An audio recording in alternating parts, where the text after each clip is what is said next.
Very good morning to one and all. Good morning, Professor Dr. Karkas.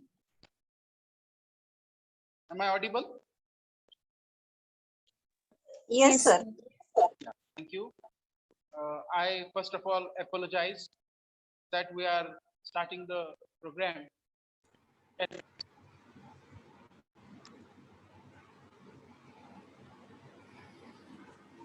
the station and direct.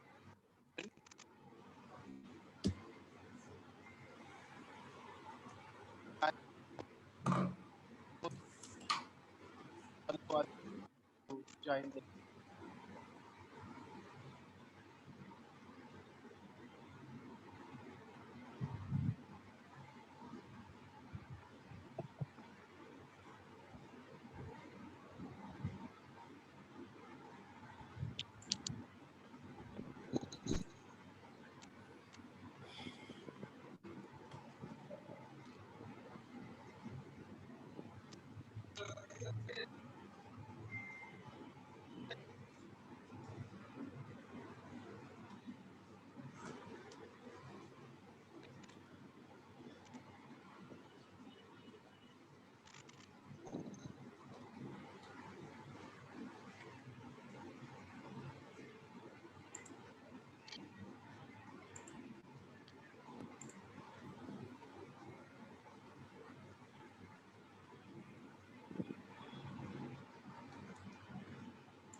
very good morning to one and all.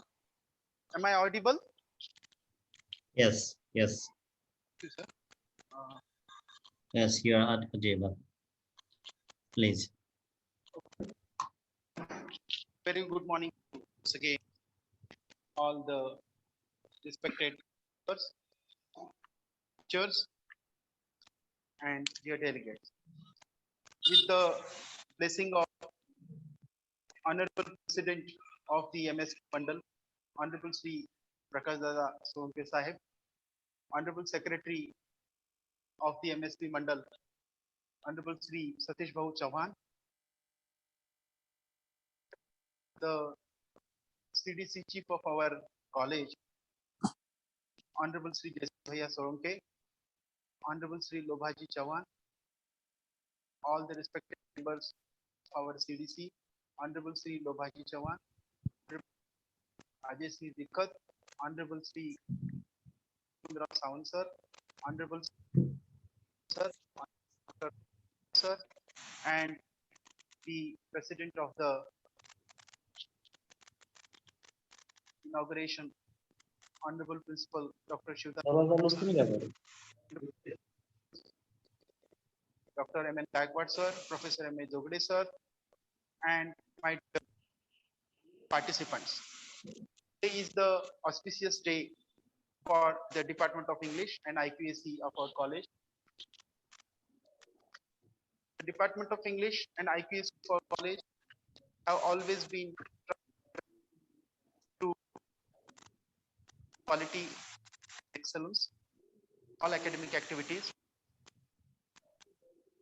I, first of all, to all in this one-day international e-conference on pandemic literature,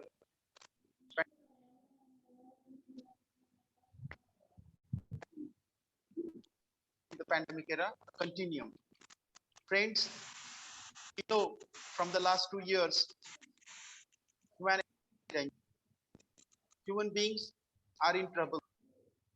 From children, old people, they are facing the shackles of death. They are in the fear. They are in trouble. They are in danger. Entire humanity from Europe continent to the Asian continent is in under the havoc situation.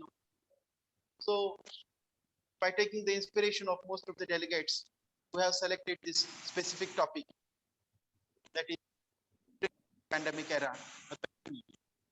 Friends, I welcome you for this first and best international dinner on the occasion of Golden Jubilee year of our college. Once again, I welcome you all. At the occasion of inaugural function, I request the dear principal of our college, Principal Dr. Shivdas Shirsat sir, to have his introduction as regards conference and a welcoming address to all the resource persons, inaugurator, keynote addresser, and the dear delegates. Principal Dr. Shivdas Shirsat sir.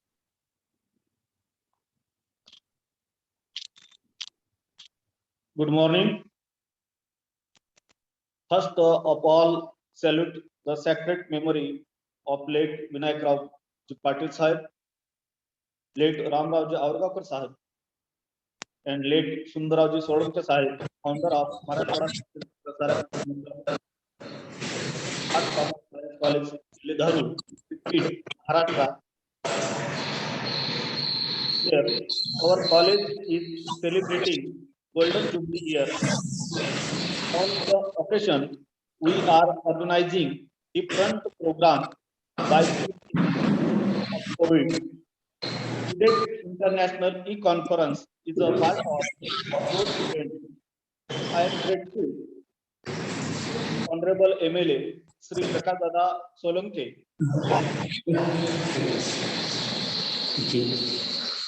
MLA Sri Satish Bahu Chauhan, General Secretary Mandal, our college CDC member, Honorable Sri Jaisbhaiya Solanke, Honorable Lobhaji Chauhan, Ajay Sri Dikkat, Honorable Professor Mukund Tawar, Honorable Dr. Ram Singare, Honorable Indrajit Jadhav, so here of all the organization have given their best wishes for the international e-conference. I also welcome to inaugurator of international e-conference, Professor Samraj Bhatta sir, Leon Delta Center, and online mentor, Education Training Center, Rupandehi, Nepal Gunj, Nepal. Keynote addresser, my friend and guide, Professor Dr. Ashok Thorat sir, renowned critic and director, Institute of Advanced Studies in English, Pune. Resource person, Professor Pratik Banerjee, your Professor Critic, Department of English, Islab College, Nagpur. Resource person, Professor Dr. Swasta Bhattacharya, renowned critic, Professor, Department of English, Deshbandhu College, New Delhi. I welcome to the faculties of different colleges who are participate in the international e-conference. I give best wishes to the organizers of this e-conference, convener Dr. D.N. Ganjawar, Head Department of English, Vice Principal Dr. Milind Gaikwad, Professor Jogde, and also handling the technical side of this international e-conference, Professor Ananta Gade, Professor Gopal Sagar. It is the important day for us today that we have hosted the online one-day international e-conference on literature in pandemic era, a continuum. Pandemic literature refer to literature in the pandemic period, describing condition characteristics of line in the early 21st century. Critics and historians referred to the epidemic viral illnesses such as SARS, MERS, and the now raging COVID-19. But those focus on culture will also have their pick of much more benign recurring phenomena to explain topical book list, for instance, which crop up in the 21st century, press at the faintest prompting by current events as the coronavirus has spread through the English speaking world over the past month.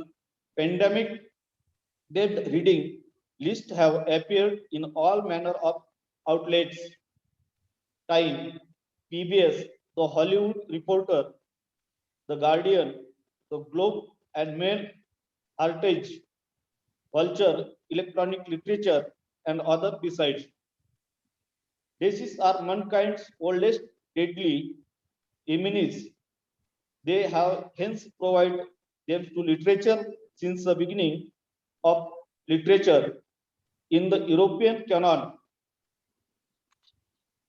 no such work is more venerable than the Decameron written by Renaissance humanist Giovanni Boccaccio in the late 1340s and early 1350s. A later outbreak of the bubonic plague in London inspired Robinson Crusoe author Daniel Defoe to write a journal of the plague year. Set in 1655, the published in 1722. The novel was likely based in the part on the journal of the author's uncle. A journal of the plague year appear on this reading list as often Albert comes. Since a well-balanced reading diet requires both fiction and notification, several of these lists also include works of scholarship, history, and journalism of the real epidemics that have inspired all the literature. For example, is Richard Preston's bestseller, The Hot Zone, the terrifying the story of the origin of the Ebola virus, which Gregory Eves at Medium calls here rising account of the appearance to rare the lethal virus and here crashes into the human race for an episode of history more comparable to the coronavirus. There is John M. Barry's The Great Influenza, the story of deadliest pandemic in history, tales of crime amid tragedy, which provide us with precise and sobering model as we confront the epidemic looming on our own horizon. There is a long list of all novels and non-fiction books included on pandemic literature in English. As for the books themselves, libraries and bookstores being a bit difficult to access in many parts of the world at the moment, one might check for them in the collection of books free online. The temporary opened the National Emergency Library at the Internet Archive and the recent post-classic work of plague literature available. However, a reader may find these books happy reading or more to the point healthy reading.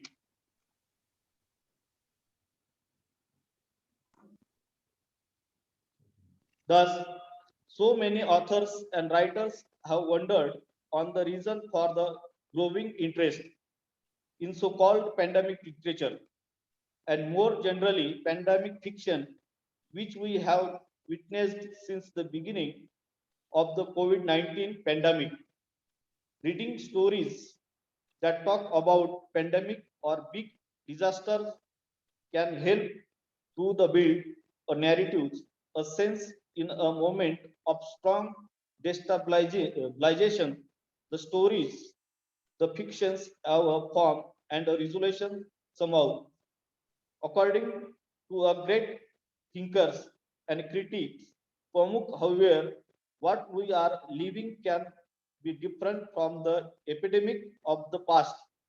If the fear of death makes us feel lonely, recognition that everyone globally we are living the same concern can get us out of this loneliness, embracing solidarity and mutual understanding. Once again, thank you. Jai Hind, Jai Bharat. Thank you, sir. Thank you, sir. Thank you for your inspiring speech and talk upon the introduction of the college and as regards the introduction of the conference. Friends, it is really an enjoyable event for us and it gives us the depth of knowledge on the main theme and sub-theme of the conference. So today's inaugurator of the conference is Professor Dr. Homraj Khadka from Nepal. Homraj Khadka is Delta teacher and great literati critic and a great trainer of English language. As Raj Khadka has given his contribution to language and literature for the last 30 years. Dr. Raj Khadka is also one of the leading Asian trainer as regards English language and literature. So I request you, Professor Dr. Homraj Khanka, to inaugurate this conference and address our resource persons and delegates as regards the main sub-theme of the conference. I welcome you. Yes, may I speak? Yes, sir, please continue.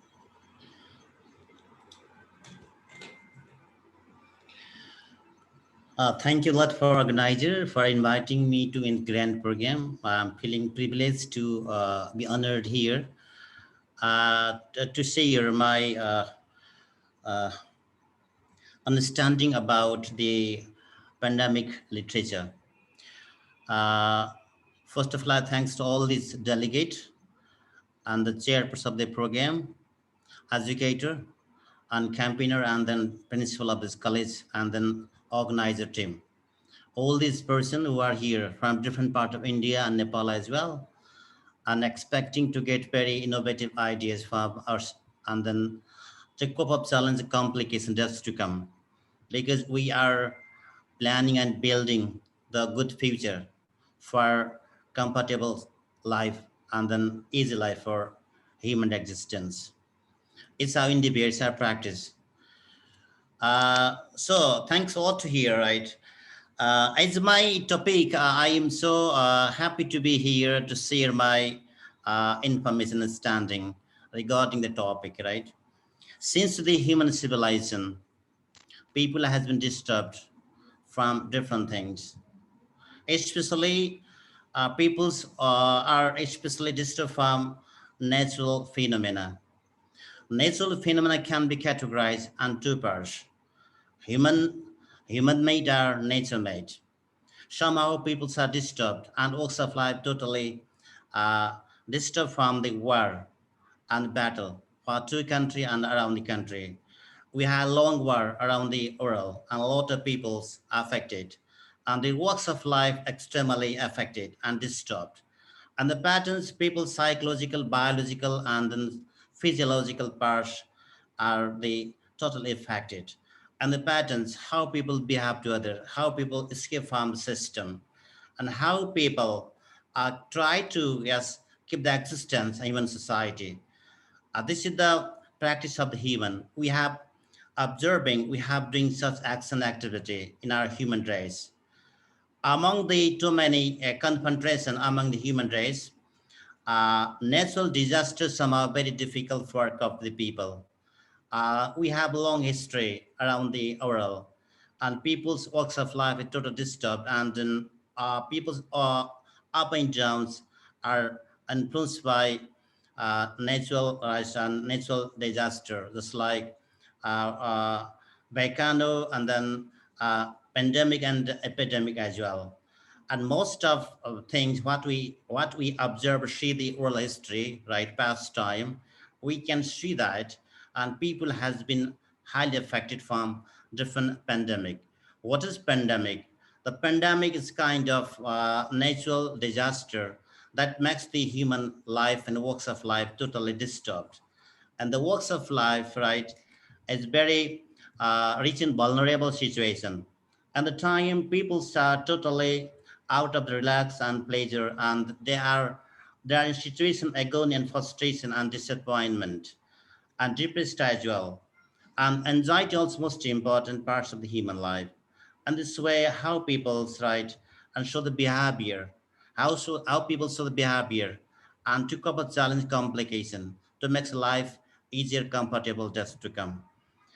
Uh, the art through the literature, literature parts of the society, and it is kind of mirror for society and appreciate what happened in society.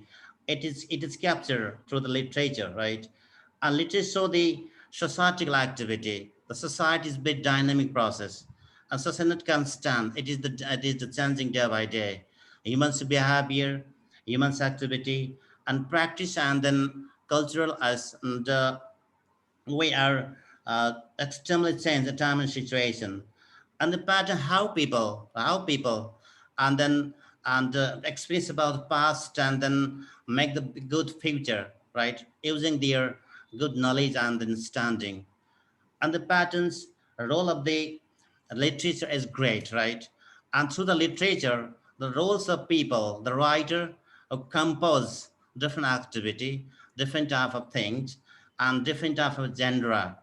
And it is the informative case for the peoples who have been suffering from different things, right? It's kind of content for the writer pick up the content and expose to the global people, mass people at informative process. And the literary figure have a two nature. They can represent, the people, they can stand the people in two ways, and protagonist and antagonist, right? Because we have same case in pandemic time. If we see overview the pandemic and period of March, SARS and Ebola, and a lot of and HIV time. Such peoples are found in society.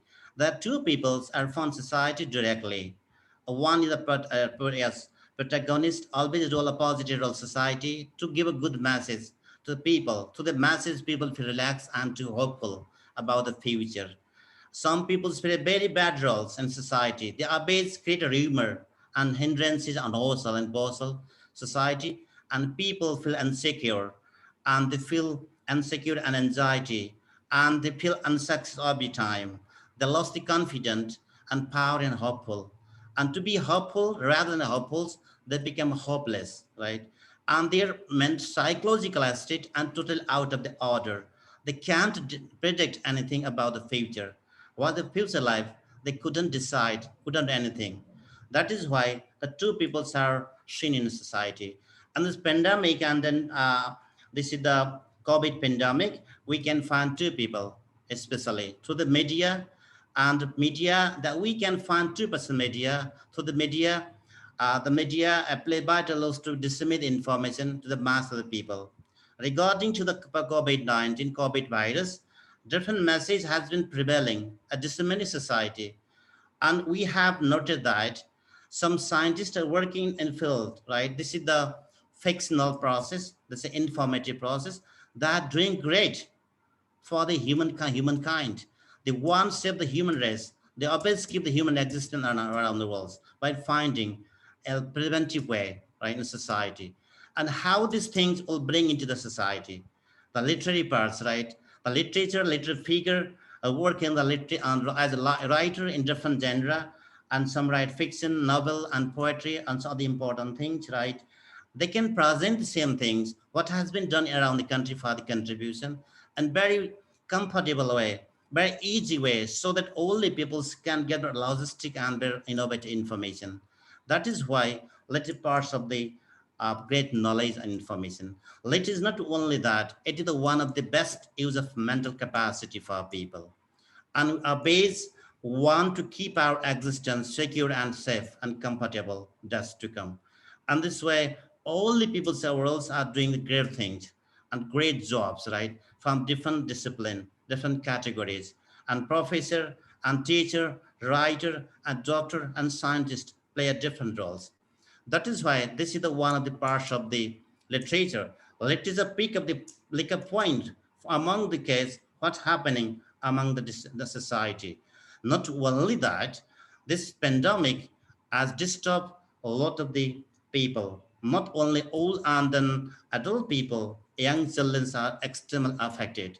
And there's no chance to go to schools. School has been for a longer time. They're in isolation. They have no chance to meet the people and then friends and colleagues in schools. They're out of the social connection. When people's out of social connection, how they feel, what the psychological state, and biologically what think about, and how they work in psychomotor process. It is very hard to imagine. This type of content will be replicated, will execution, bring into practice through the literary figure, literary terms. If we observe the same things in a poetic style, you feel very relaxed and pleasure because you can get a great information about child states, child condition, children condition. And why happen children is not able to go to school still now? A school for education. They have been deprived of education. Such case very miserable, very intolerable, very hard, incredible trouble, very painful, right, for people. And this way, how can we give relax to the people? How can give information for people? Through the literature, we can solve, we can deliver, we can present very lucid, very common information, very simple and very justifiable way. That is very possible to comprehend and to reach in a deep level of the present scenario. That is why literature play important role in regard. Not only that, the biological parts most important in pandemic, right? People are and then suffering from different virus and pathogen as well, right? And when people lost life forever, the population is totally decreased. And this case directly impact in the economic condition, not in psychological, not in societal, not in biological, not in mental, and economic condition. Because somehow I can say that If the people's number will be reach in that large number, right? It's very hard to find the people to work in company organization. And when the peoples are less informed in the work in the company and then organization, the production rate is decreased and very immense rate. This hamper and the global economic condition for the country.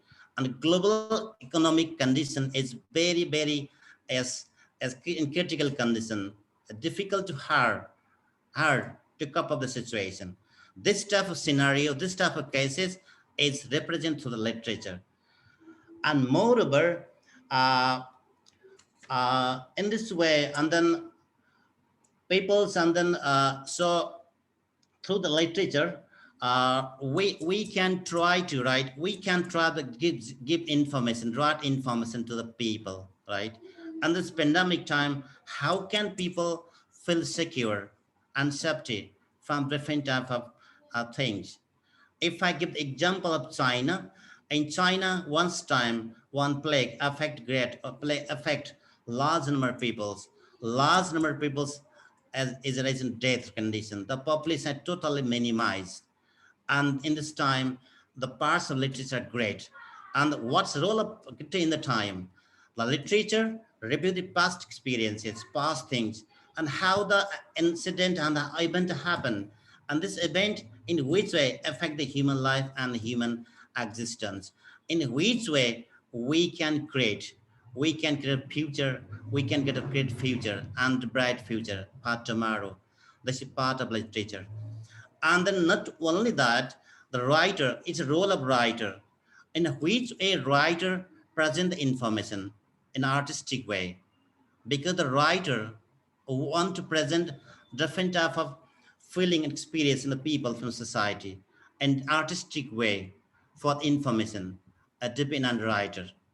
That's why in this time we try to think, right? Try to think to be creative and critical, to cope up everything in very easily and a very sophisticated way. And we try to be a good disseminator, right, through the literature. Uh, if you have capacity to compose, right, something in critical and creative way as informative process, we can do so many things for the human, for the human race, humankind, right? This part of the literature. And not one literature, we can add another important part in this 21st century. The role of literature in 21st century totally drastically changed, right? Because we can talk about technology in the spirit, right? The present, the past scenario, it totally changed in this present scenario due to presence of the technology. Through the technology, we can disseminate, we can share, we can broadcast, we can share ideas and very broad number and broad and very extensive right and limitation. And then we can share our ideas yes, with such span of time, right? And not to wait long time to get information because we are in each zone, right? So it possibly teacher. That's why we talk about literature, technology, and then abnormal situation for the people. If we integrate three things right together, right, we can see bright future for future. The human race will be secure as far the possible. The most important thing is that if we find a lot of spaces and a lot of content around circumstances, we can preview, we can perceive a lot of ideas from them and present very interesting and very good way. So literature can be good in two parts because we can find a different type of case and every patterns, right? Different type of case in every walks of life, right? So people always expect the comfortable happiness rather than anxiety, disappointed, and distressed, right? But in this, if we find such type of things, what is the way to present right? In artistic and very beautiful way for the people. This is most important things. Not only that, I add one another things to the literature and the pandemic time. we are in the period of the 21st century. Let's talk about naturalism. Naturalism, most important parts of human beings. If we beyond the nature, we can't find any information, anything in our human existence. That's why let's try to be naturalistic day by day. In the pandemic time, all the walks of life is totally disturbed, and we have no chances to go on long travel, long distances to meet people. The vehicles are totally jammed in one set location, and this time the nature has get chances to get relief, right? Because when the people's activity totally says nature get relief, there's no pollution, right? And no global warming.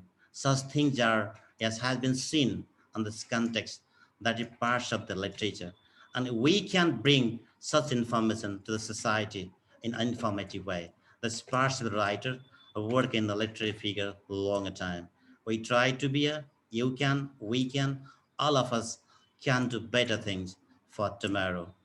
That is why what program this college organized, very, very important and very scientific programming. It is the great time to bring everything in debate and discussion. And if we talk about I talk about specific right content, specific issues, a very logistic and critical way, we try to find out the solution for keeping our existence.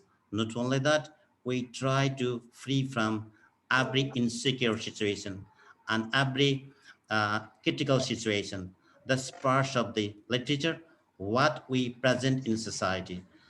And it is not on literature, we more talk about the biological parts, right? So scientists are working greatly and to secure the people literature information and pleasure given to psychologically to people, but biologically medicine is most important for people to survive in the world.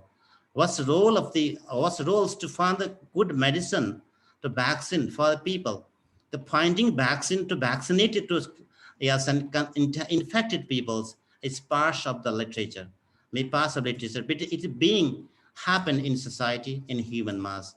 That is why this program so important and so relevant, so innovative, so very updated programs. Let's keep this program long time around the country, not in India as well, Nepal as well. That's my one speech, one ideas. What I say to you, let's keep be calm and very positive, right, to the critical situation. Try to be a antagonist and protagonist, not antagonist society, right? And if we find something, right, a negative information, that is the infodemic. Infodemic is part of the literature, right? We try to, some people try to create, right, hurdle and disturbance society, and through the bad information.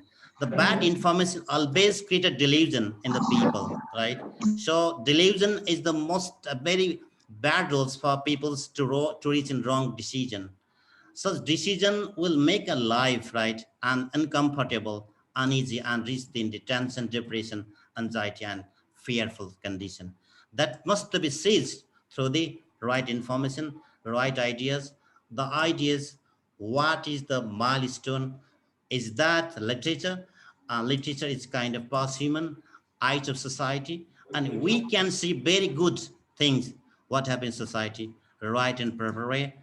Thank you for all of here to be a good uh, listener. What my presentation, my experiences I have seen around global scenario, and thank you for inviting me in this grand program. And then have a wonderful time and wish a grand and great and success of this program. Thank you. You. Thank you, Professor Dr. Raj Khadka, sir. Thank you for illuminating speech and uh, inaugural lighthouse that you have given to our. This is from Raj Khadka, sir. Thanks from the bottom of heart that you have inaugurated this conference and given this inaugural speech to the delegate. Thank you. Thank you, sir. The hour of keynote address session. Before diving into keynote address sessions, may I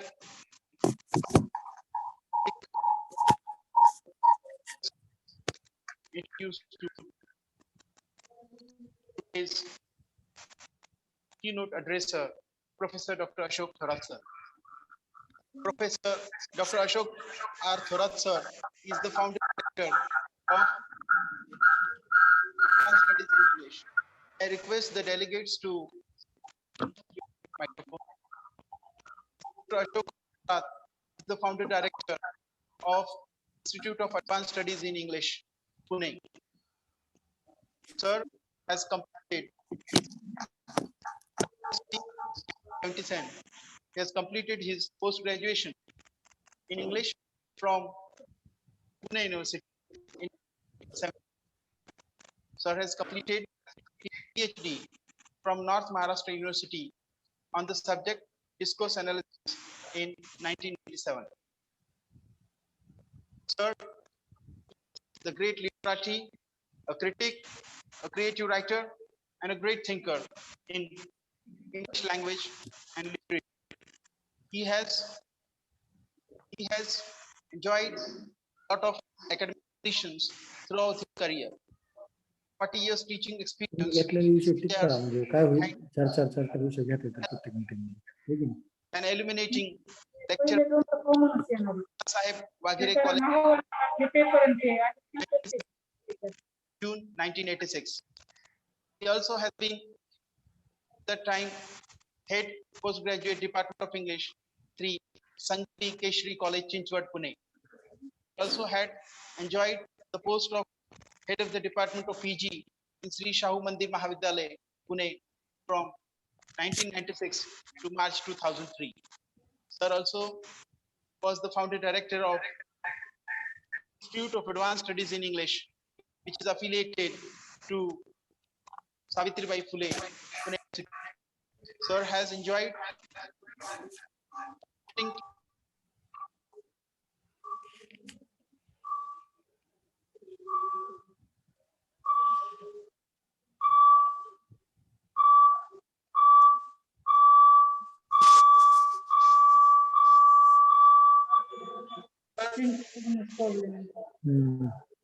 Sir also has been the director and the dean Faculty of Arts and Fine Arts,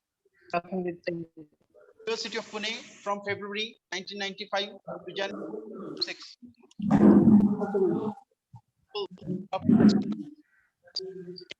English, Pune since August 2004. Sir has taught English linguistics and literature at the undergraduate, postgraduate level in various institutions, including Pune University Department of English for 39 years. Presently teaching pragmatics and research methodology as MA and MPhil levels in the Institute of Advanced Studies in English, Pune. As a teacher, he has developed some innovative teaching techniques and unconventional learning programs through creating material upon pragmatics, stylistics, and discourse analysis. Sir has participated in more than 250 international conferences throughout the world. Sir has organized so many international conferences in and various places. Sir has been a lighthouse for us. He is a great literati and he is a person on pragmatics, discourse analysis, and digital humanities. Sir is the first person in India who has continued the vein of digital humanities in India and abroad. He is one of the great Asian literati who has continued the vein of digital humanities through his institute and various other institutes of India and abroad. Sir has also been on various UGC committees, NAC committees, and various committees that pursue the content knowledge in the field of English language and literature. Sir is a great renowned person for us. And at this occasion, I once again, on behalf of my management and principal, sir, I welcome you, sir, for enlightening our delegates in the region of international conference.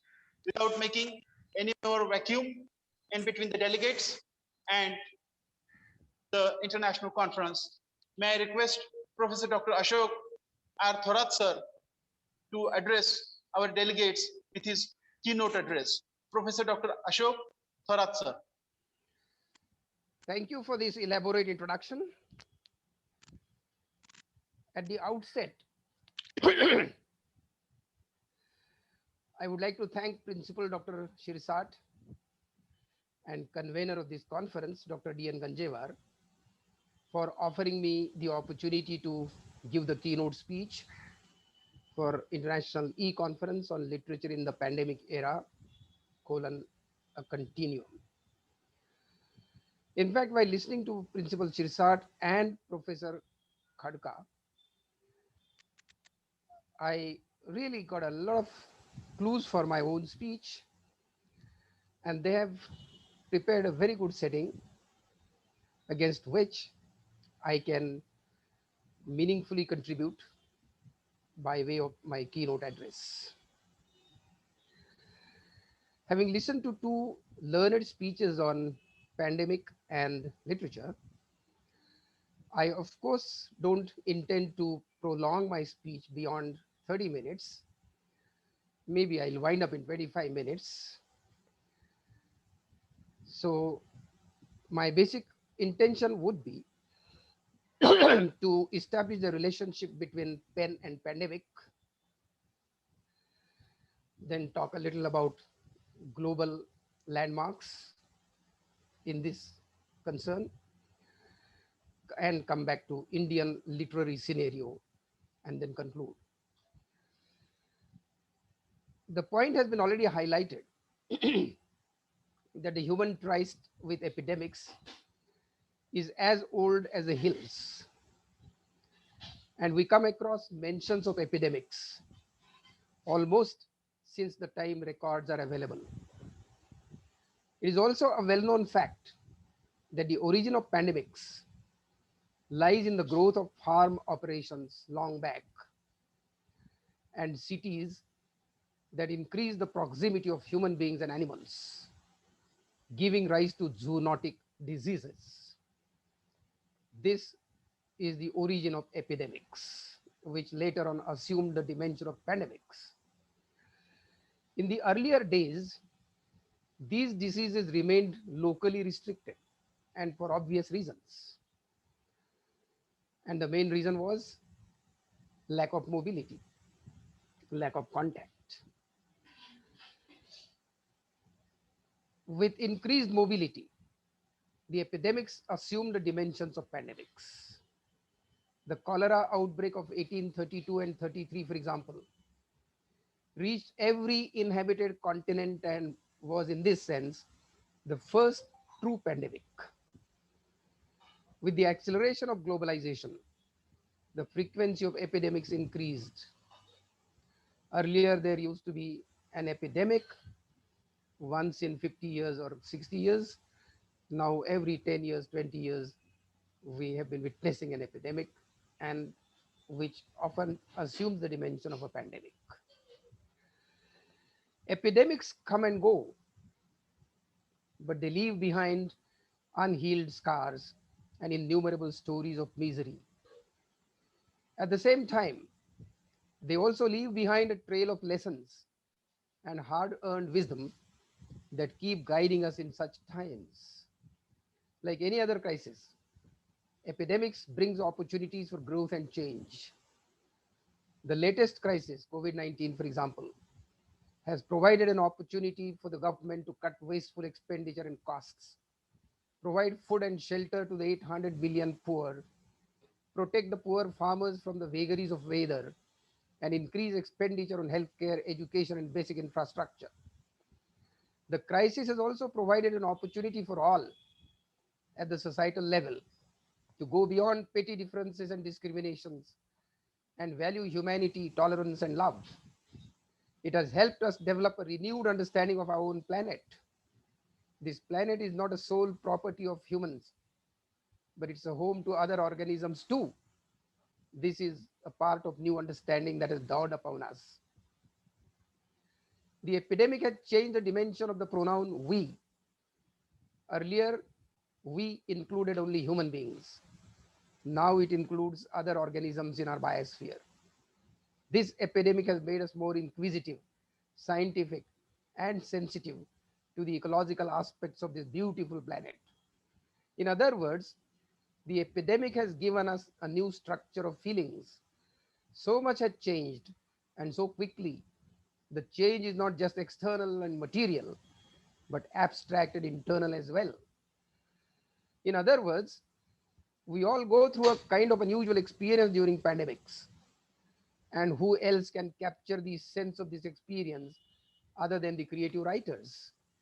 Precisely for this reason, the bond between pen and pandemic is as old as the pandemics themselves.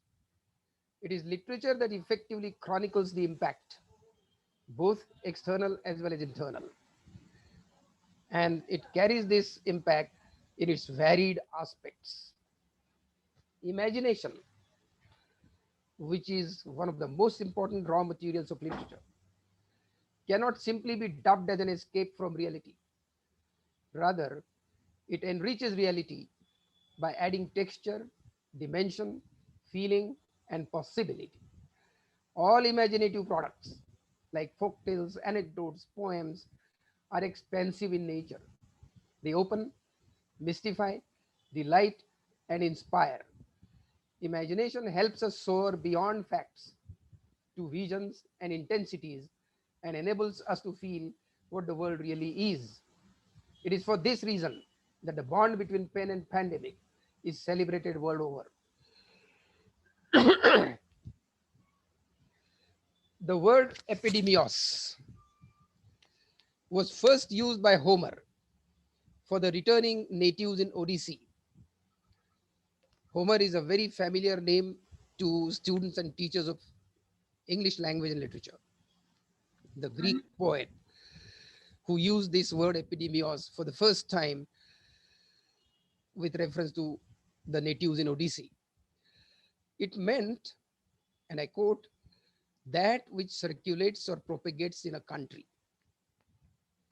Something similar to today's pandemics, which circulates and propagates. Since then, writers over centuries have explored the impact of epidemics in prose and verse. Boccaccio, for example, you know Boccaccio, the poet. In his poem, the Decameron, written in the 14th century, provides a very interesting description of the devastation by pestilence in Florence. And this description is not only interesting, it's authentic too. This composition later inspired Chaucer to write the Pardoner's Tale that portrayed plague in England. Epidemics and human response to it occasionally gained a higher dimension. And perhaps the best example is Albert Camus' The Plague, which Dr. Principal Shirsat mentioned in his speech. This seminal allegorical work is a critique of repugnant materialism as well as a graphic account of human confrontation and cohabitation with death. There is an interesting description in Defoe's Due Preparations for the Plague as well as Sore as Body of the extraordinary precautionary measures taken by the head of a family during a self-imposed quarantine that lasted an amazing 5.5 months in 1965. This description is quite interesting and something similar to what we have been doing during Corona crisis now. We find in this description even letters delivered by the postman were purified by sprinkling them with vinegar. Imagine, I think some people must have done this during this crisis as well. And those letters were read with large reading glasses, which read at a great distance so that you don't have to touch the letter. And as soon as they were read, burn them in the fire. This is what we find in Defoe's writing. Well, this is what happened at a global level, and many more things have happened, of course. But in responding to epidemics, Indian literature also celebrates the enduring range of human responses, the gamut of feelings that rage against the onslaught of disease and death.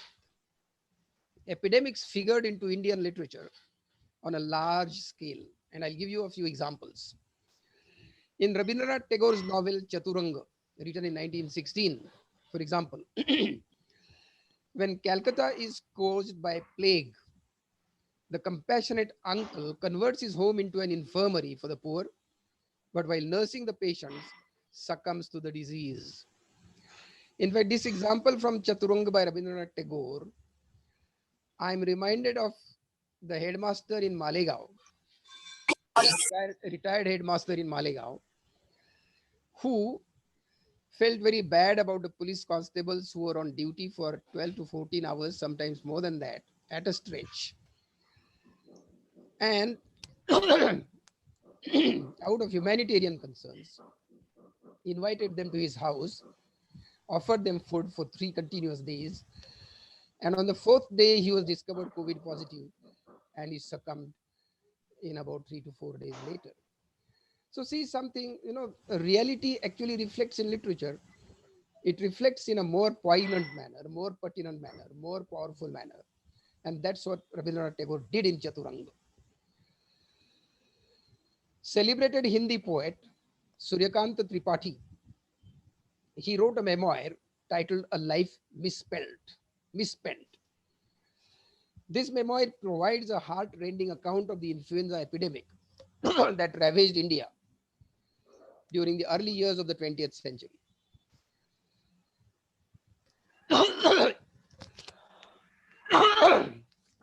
In this memoir, there's an interesting description of a personal experience, and I'll quote from the memoir itself. I quote, I traveled to the river bank in Dalmau and waited. The Ganga was swollen with dead bodies. At my in-laws' house, I learned that my wife had passed away. Unquote. So, no, there are stories and episodes and whatnot which are very similar to what we have been going through these days for over a year and a half. In Bengali writer Sharat Chandra Chattopadhyay's works, malaria is an inevitable part of rural life.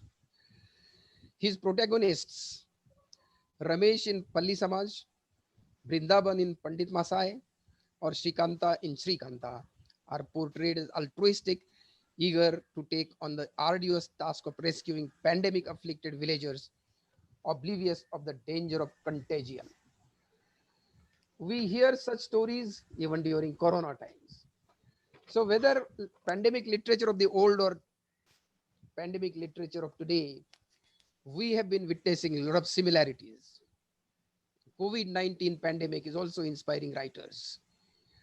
The virus and its aftermath, lockdown and the accompanying emotions are being written about in fiction, non-fiction, and poetry.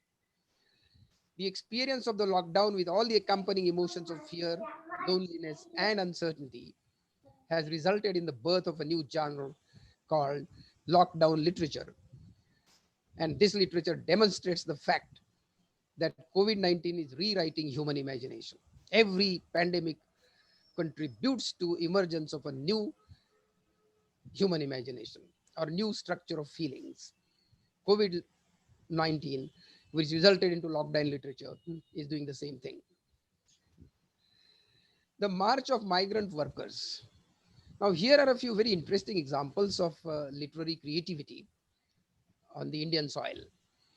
The march of migrant workers, we all have heard and read a lot about this immediately after the first lockdown. This inspired Siddhartha Jigu to write Love in the Time of Quarantine, a short work of fiction that has two parallel stories. One of lovers separated by time zones due to the lockdown, and the other of a migrant laborer family that has nowhere to go. This book was inspired by the sight on the third or fourth day of lockdown of a family which consisted of parents, two kids, and a dog. just walking on that hot, blazing afternoon. This self published work has had 1,500 downloads since it was released on Amazon Kindle in April 2020. Second, Speaking Tiger released the ebook the day before today, Lockdown Stories by Gayatri Gill on June 1, 2020. Gayatri is a Mumbai based producer and scriptwriter. She started writing in the first week of lockdown and shared the stories on WhatsApp groups. And after receiving encouraging response, she compiled and published this ebook through Speaking Tiger.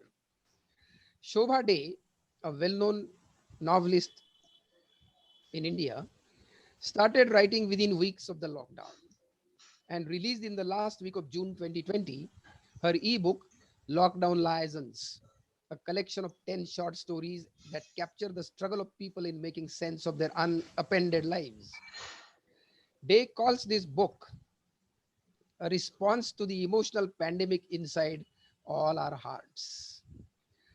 Arundhati Roy, another well known writer, has recently published an essay titled Pandemic is a Portal. She writes, and I quote, Coronavirus is more than a virus. Whatever it is, coronavirus has made the mighty kneel and brought the world to a halt like nothing else could. Our minds are still racing back and forth, longing for a return to normality. Historically, pandemics have forced humans to break with the past and imagine their world anew. This one is no different. It's a portal, a gateway between one world and the next. So we are going to emerge into a new world, new structure of feelings, a rewritten human imagination. That's what Arundhati Roy is voicing. The Center for Digital Humanities, Pune, which we established in 2013, published online as well as offline an anthology titled Rewriting Human Imagination. This anthology encompasses a spectrum of emotions, perceptions, and responses to COVID-19 epidemic. As coronavirus spread, confining people to their homes, these writers filled pages with their experiences of living through the uncertain and troubled times. Being located in different parts of India, their reflections, impressions, and experiences are diversified, and each one of them presents an artifact that is unique in style and content. They all join hands in narrating the story of an anxious world on pause with all its nuances and intensity. Dr. Ashok Thorat, today's speaker, who wrote an introduction to this book, concludes in the introduction that, and I quote, the future historians may look back on these prose passages and poems in order to understand the experience and emotions in these anxiety ridden times. So many of the writings during this era have some historical significance. Renuka Chatterjee, Vice President of Speaking Tiger, says COVID-19 pandemic is inspiring writers just like we had a flood of partition novels for decades after 1947. English teachers are quite familiar with this kind of literature, even Bengali teachers.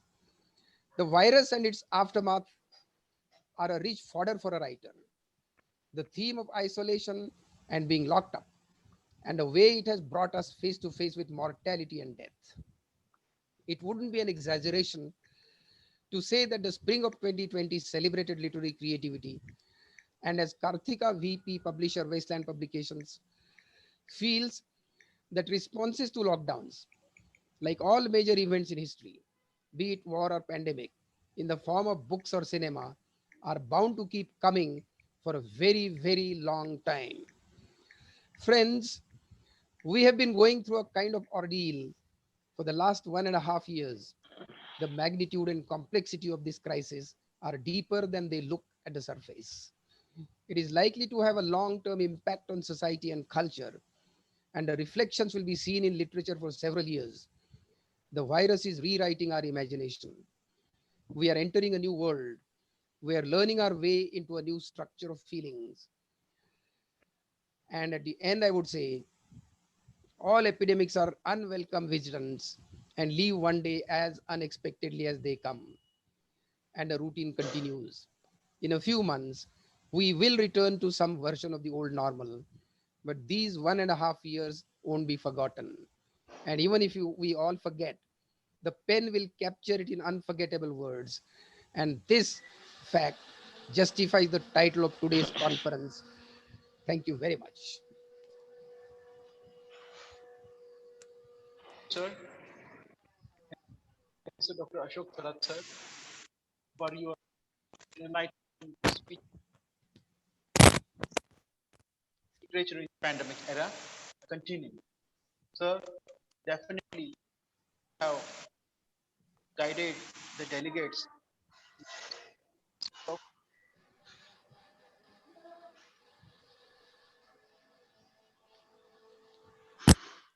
that literature in this era has given us suggestions for the forthcoming humanity, how to take precaution as regards COVID-19, Ebola, and other such disastrous diseases as regards the pandemic. Sir, thank you once again from the bottom of my heart on behalf of my management, the principal, and the CDC, honorable CDC members for your illuminating speech. Friends, now this is the hour to start with the first session of this conference. The first session of this conference will be the resource person, Professor Prantik Banerjee. Prantik Banerjee, former vice principal and MAC coordinator, is an associate professor, Department of English, Islop, Nagpur, Maharashtra. Sir has been a gold medalist in MA English. He has MPhil and PhD. Sir's PhD is on a critical study of the negotiation and contestation of culture and identity in the fiction of Amrita Ghosh. Sir also has completed Masters in Journalism and Mass Communication. Dr. Prantik Banerjee is a great literary critic and an excellent speaker. Domain expertise to his credit are his interest areas as regards cultural studies, film theory, humanities, memory studies, post-colonial studies, trauma, gerontology, and disability studies.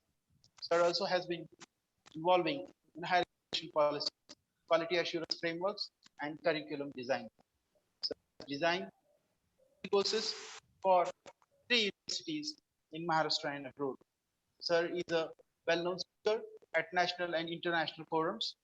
He has been a keynote addresser and a resource person at several international conferences. Sir has delivered annual endowment lectures in University of Rochester, USA, Loyola College, Chennai, Christ University, Bengaluru, Jyoti Niwas College, Bengaluru, Royal Bhutan University, Bhutan. Sir has been a speaker at national and international forums. He has devoted his studies as regards the cultural studies and post-colonial studies along with trauma theories. Sir has been an expert on various academic bodies in India and he also has contributed to syllabus designing and curriculum designing as a member of Board of Studies in RTM University, member of design community, Hobi Bhabha State University, Mumbai. He also has been a member of Board of Studies, Vijay Vazhe College, Mumbai. Sir has also been a PhD supervisor for Rashtra Sant Tukoji Maharaj Nagpur University. He is an examiner for Sant Gadge Baba Maharaj University, Amravati. Sir also has been an expert on the draft policy. He has edited the Kakodkar Committee report of National Institutes of Technology, that is NITS. An expert on selection committee for appointments and promotions of professors at St. Stephen's College, New Delhi, and St. Xavier's College, Mumbai. Sir also has been an external advisor to IQAC and NAC of various reputed colleges and universities. With introduction, may I request you, Professor Dr. Prantik Banerjee, to have your address to our delegates. Professor Dr. Prantik Banerjee. Request you, sir. Thank you. Thank you, Dr. Ganjevar. Am I audible? Yes, sir. Please continue.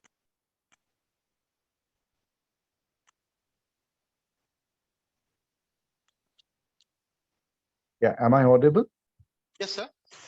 Right. Okay. Thank you so much for that introduction. And good morning, Dr. Thorat. He's still with us. Inward, I'm waiting just because I'd like to listen to you. Thank you so much. Thank you so much.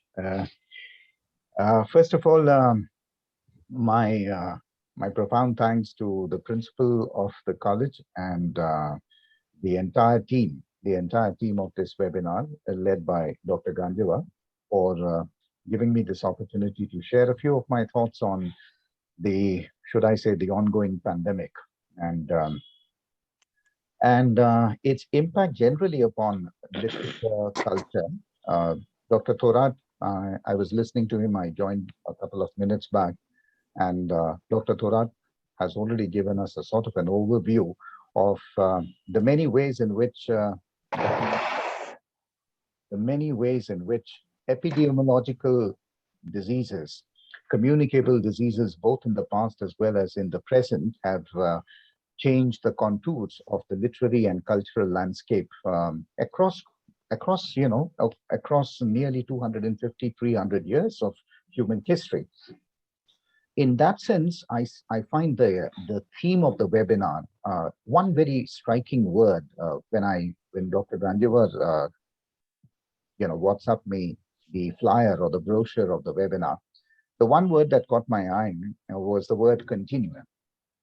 And I think that probably sums up what Professor Thorat himself was doing, to go back in time and to show right from the 14th and 15th century onwards, how plagues, for example, and other epidemics. If I could request all the participants to please mute yourself, I think it will be better. It's going to be smoother and easier for all of us to.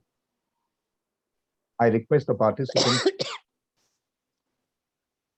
Can the organizer issue a reminder to the participants to keep their microphones on mute? Dr. Ganjevar? Yes, sir. I will make them mute, sir. Please. Please do that. Please do that. Right. So the word continuum, you see, over the past 1.5 years, there have been many webinars on pandemic literature, on the impact of the ongoing COVID-19 crisis on literature, on the literary terrain. But what I found interesting and a little different from the other webinars is the use of the word continuum. And that, as I was saying, sort of connects the history of epidemiological diseases, the history of migrating microbes with the shaping, with the way in which literature, for example, has evolved, the way in which our society has evolved, the way in which human identity itself has been tremendously impacted through different eras, right from the 14th and 15th century. As we all know, those of us, when we do Shakespeare, for instance, we talk about the great London plagues that infested the whole of Europe, and of course London itself was ravaged by the Black Deaths in the 15th and 16th century. In fact, if one were to believe, then Shakespeare's own son Hamlet is reported to have been a victim claimed by the plague. So we who study and teach literature, have often used these texts in order to exemplify the role of epidemic diseases or pandemic diseases in the past and their influence on literary forms, not just on society and human identities as collectives as well as individuals, but also the way in which epidemic diseases in the past have given birth to a number of new kinds of writings, to a number of literary genres. And that is what is interesting, because the minute we talk about a continuum, it's interesting to ask ourselves the question that what will the COVID-19 crisis of today, for example, how will it birth new forms of literature? Will it give birth to new forms of literature? What will be the nature of this literature? How will it, for example, reflect upon the official narrative or the official discourse that is going on the interface between pandemic and human culture or human society? So these are the many interesting things that are encapsulated by that common word, continuum, because it clearly shows that pandemics have been there right from the beginning of what we call the Anthropocene age, right from the beginning of human civilization. Friends, I mean, I'm, as teachers of literature, the minute we think of pandemic and its influence on literature, I mean, there are a number of extraordinary lines from extraordinary writers that immediately come to our mind. One, of course, is although it is a line that comes to my mind, written by Charles Dickens in a different context altogether. It wasn't in the times of pandemic, but it was in the times of the French Revolution, and I guess you might have also guessed the novel that I'm talking about, A Tale of Two Cities.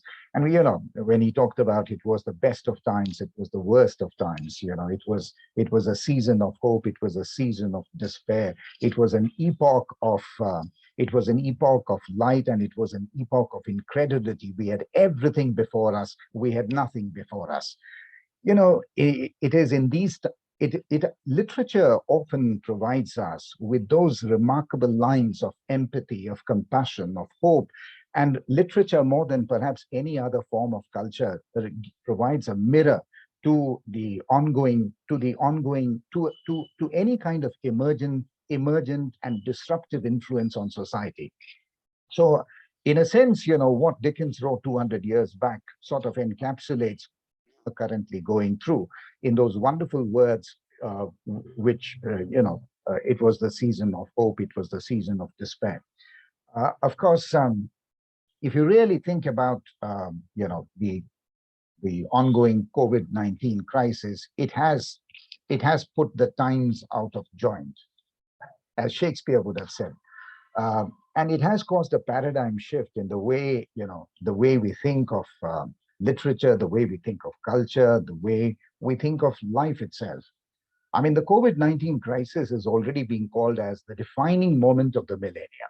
I mean, by literary and cultural theorists like Judith Butler and Slavoj Zizek.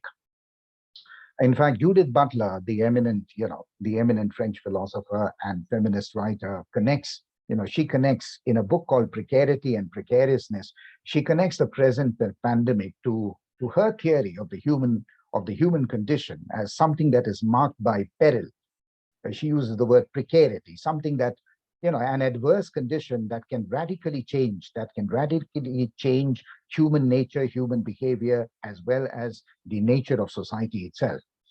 So for Butler, the present pandemic is an example of what she calls precariousness and precarity. While for, the irrepressible Slavoj Zizek, for example, in a book that he wrote immediately after pandemic called Pandemic, it was called Pandemic. In this book, Zizek treats the disease.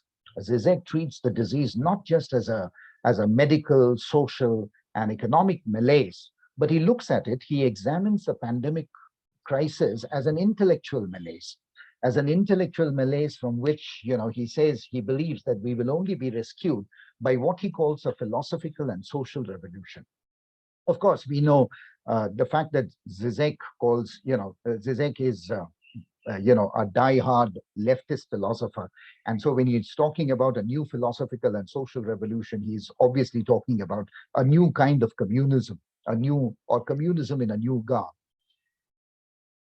Friends, if you ask me, how has the COVID-19 impacted our lives? I mean, after all, this is the theme of your webinar.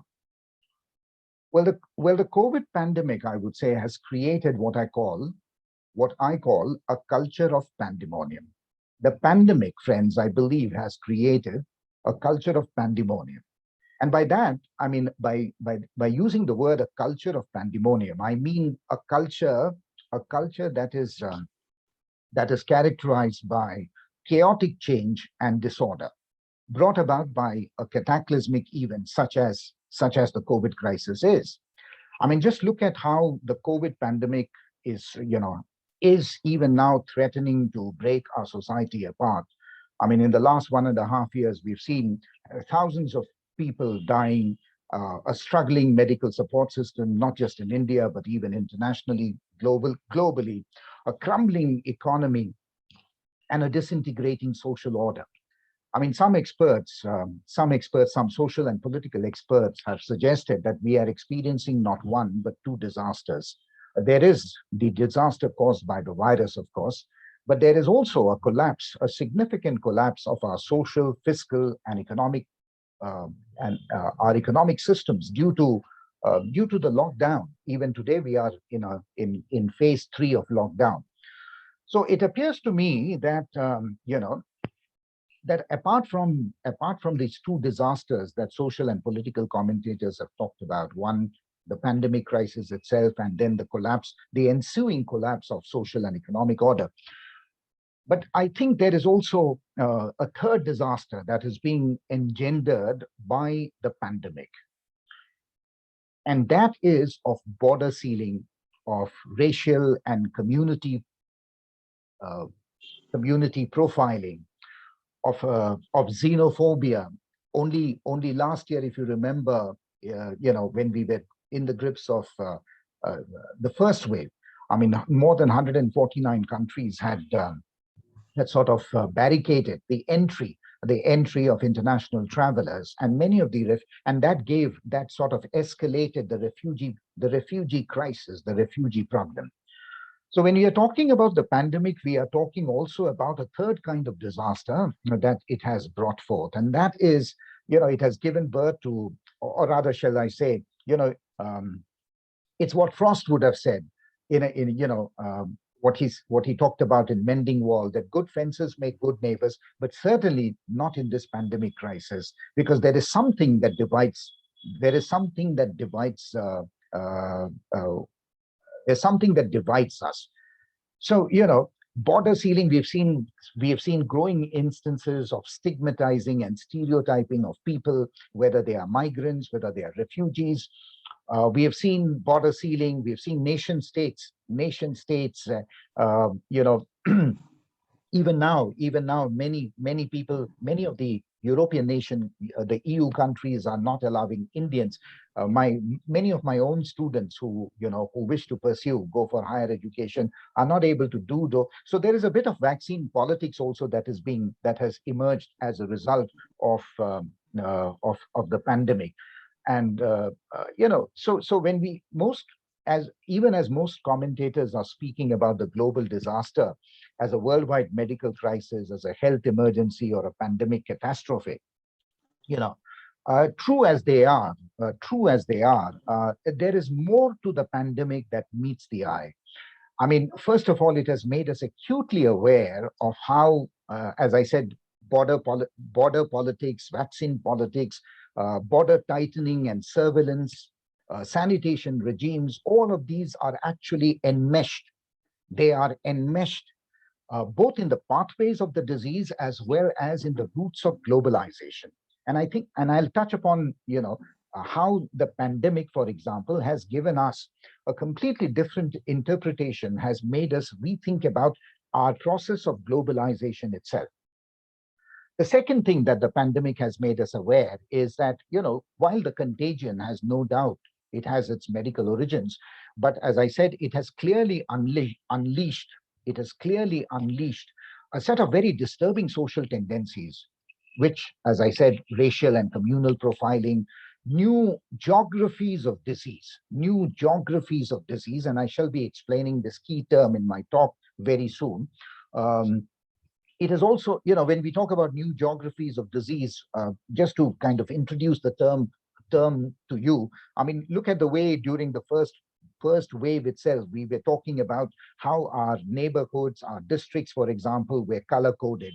They were turned into color coded zones. And now we are talking, and even now we continue to talk about our own the spaces that we inhabit. We still continue to talk about the spaces that we inhabit in terms of hotspots. So there is a geography of disease. There is a pathology of fear, and there is a geography of disease. And these are two key terms that I will be using as a framework to examine the impact of the coronavirus on not just on literature, but what I feel on popular culture. So having made these opening remarks, let me share my screen with you.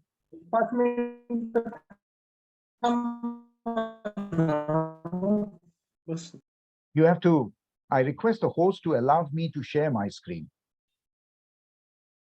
You have to allow me to share my screen. Dr. Ganjewar, Yes, sir. you have to allow me to share my screen. Right now, you have disabled screen sharing. Sir, I have just co-hosted you. Okay, okay. All right. Let's see then. Is it okay, sir? No, it's not okay. It still says disabled participant screen.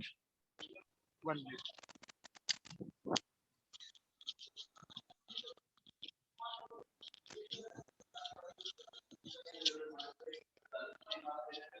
One minute, sir.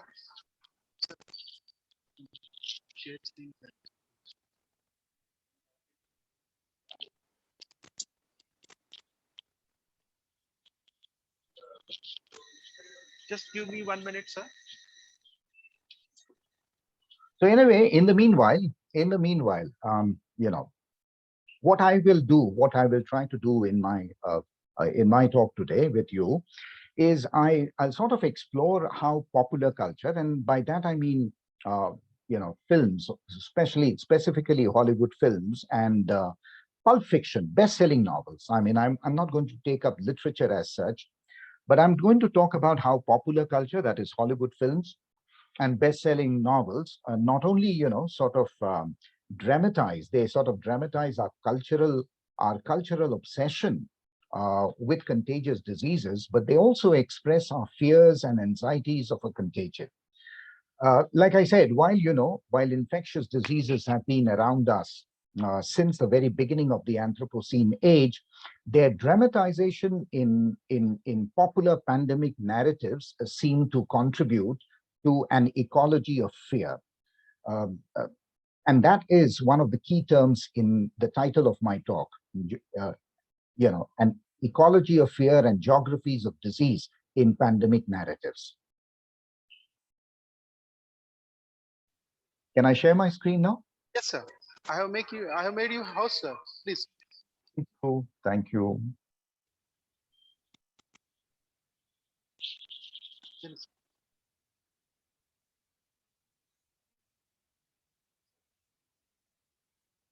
Yeah.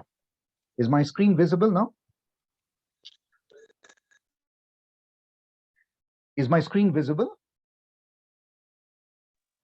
Yes, sir. Great, fine. So, these are the, I'm going to use a bit of a theoretical lens using these two keywords, what I call as ecology of fear and geography of disease in pandemic narratives. And like I told you, that by pandemic narratives, I mean popular narratives, which means I'm reading films also as a cultural text, films as an audiovisual narrative or an audiovisual text. So when I talk about an ecology of fear, I'm referring to the extent to which, global outbreaks of contagious diseases, both not just the COVID-19, but global outbreaks of contagious diseases even in the past. Look at the way in the last 20-25 years, I mean, there has been SARS, there has been MERS, there have been Ebola. So we've had a series. We've had a series of epidemiological diseases, in affecting populations across the world, and that has sort of, even that has created a sort of an environment which is seeped in fear of panic and terror. Today, right now, even as the second wave has petered out, even though the number of cases and the so-called positivity rate is going down every day. Only yesterday in Maharashtra, as you probably would know, there is a new circular, there is a new notification where more than 16 districts are still considered to be in phase 3. So we still are in the grips. We still are in the grips of panic and fear. And there is, of course, what we have been talking about, what we have been fearing all along about the onset of a third wave. So this is what I mean by the term ecology of fear, that a disease that has a worldwide impact creates a general environment of fear, panic, and anxiety. And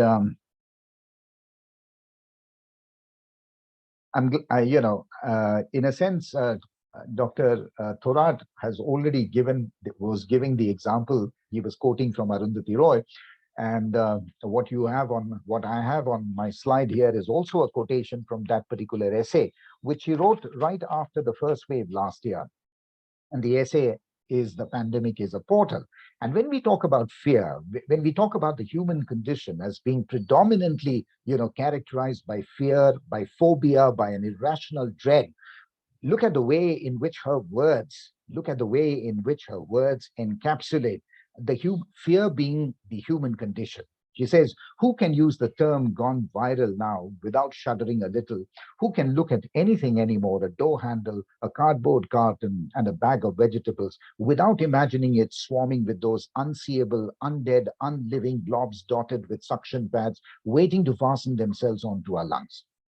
Of course, Arundhati Roy, we've always related her writing to a felicity of expression, a felicity of language, which is a rare quality among a writer. But notice the way in which she has, used the word viral. When before the pandemic, when we said that things are going viral, especially on social media, we never imagined that the word viral would also be used literally or biologically or medically as a vector of infection, as a transmission of such a deadly disease. Friends, in an age of what we call hyper social media, Baudrillard talked about in the 1990s of simulacra and simulation. He talked about how the postmodern world itself is characterized by hyper reality, something that has gone, that something where the boundaries, where what he really meant was that the boundary or the distinction between the real and the unreal has become blurred.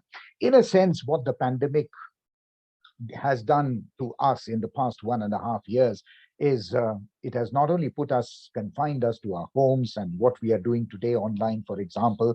It has created a condition where the real and the unreal have become sort of blurred. It has truly made what we call a condition that has become hyper real, and the social media has also become very hyper. The unchecked, you and I are now, when we talk about the post-truth age, we are living in an age not only which is postmodern, but we are living in an age which is called post-truth. In that sense, what we really mean is, one of the disturbing phenomena that came as a result of the pandemic is also, along with the pandemic came infodemic. There's so much of information, so much on the disease, so much on what to do, how to do, and so many so-called experts giving their expert opinion, that one was at least till last year, there was utter confusion as to what was the nature of this virus and what we could do in order to save ourselves. So this unchecked circulation of information, or call it misinformation, one of the things is that popular culture itself is a very powerful medium of both magnifying. It has the capacity to magnify, but it also has the capacity to allay or mitigate what I call the ecology of fear, a human condition which is characterized by panic, peril, and phobia. Now, the dominant discourse, friends, the dominant discourse of popular culture seems to, sort of project. When I say the dominant discourse of popular culture, meaning you and I have been reading so much in the social media and our newspapers, been watching the television, so much about the pandemic is out there, and there are such a multiplicity of narratives and voices that it makes us feel very confused. And so, but one thing is clear, one common thread to these narratives, as I have been following, what the social media has been reporting, or what our writers, political writers, our social thinkers, as well as our fiction writers have been writing about. The one thing that is common to these narratives is that they seem to project, there is a tendency to project the natural environment as a sort of as something that is hostile and inimical to life due to human intervention. And this is more so in the case of popular culture, and by that what I mean is Hollywood films, for instance. If you watch, and I'm going to very soon give you some examples.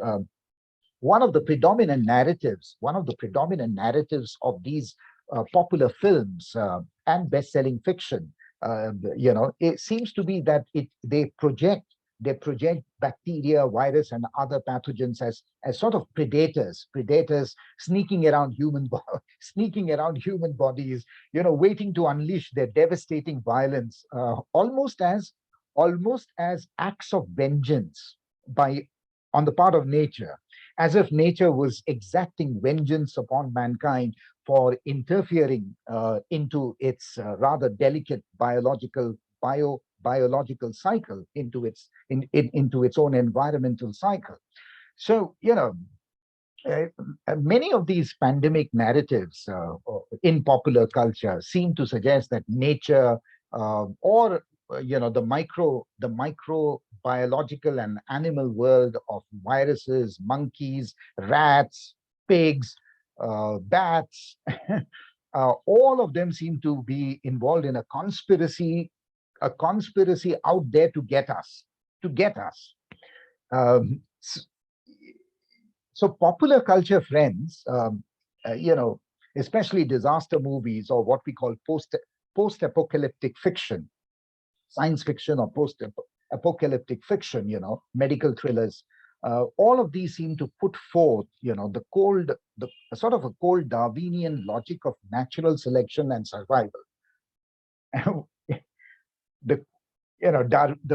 We all are familiar with Darwin's theory of evolution, but these pandemic narratives in popular culture seem to project this Darwinian logic of evolution in a very, very cold, indifferent, and therefore in a very scary fashion. So,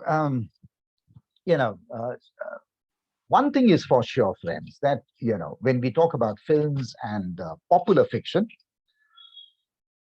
these are two popular modes of information and entertainment, and they seem to dramatize this Darwinian struggle between humans and microbes as a contest, often an unequal one, to such an extent that the very famous microbiologist and Nobel Prize winner, Nobel laureate, this man,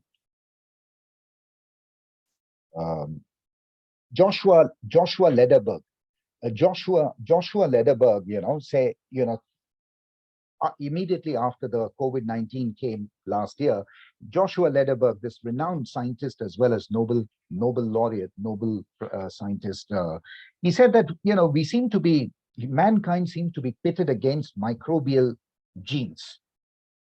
He said mankind in general, throughout a millennia, not just in recent years, not even this pandemic crisis, but mankind in general has always been pitted in an epic battle, in a sort of a constant war with microbial genes. And by microbial genes, he meant pathogens as well, like the COVID-19.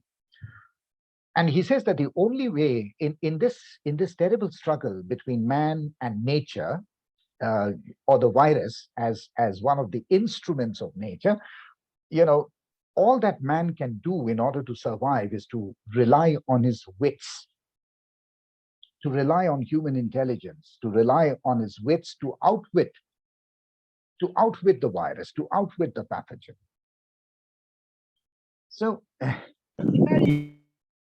so in my talk, what I'm suggesting, friends, is that that pandemic narratives, what I call pandemic narratives in popular culture, they often they invite us to take a very careful look, to take a careful look at these narratives, primarily for three reasons. And you could say that these are the three premises of my talk.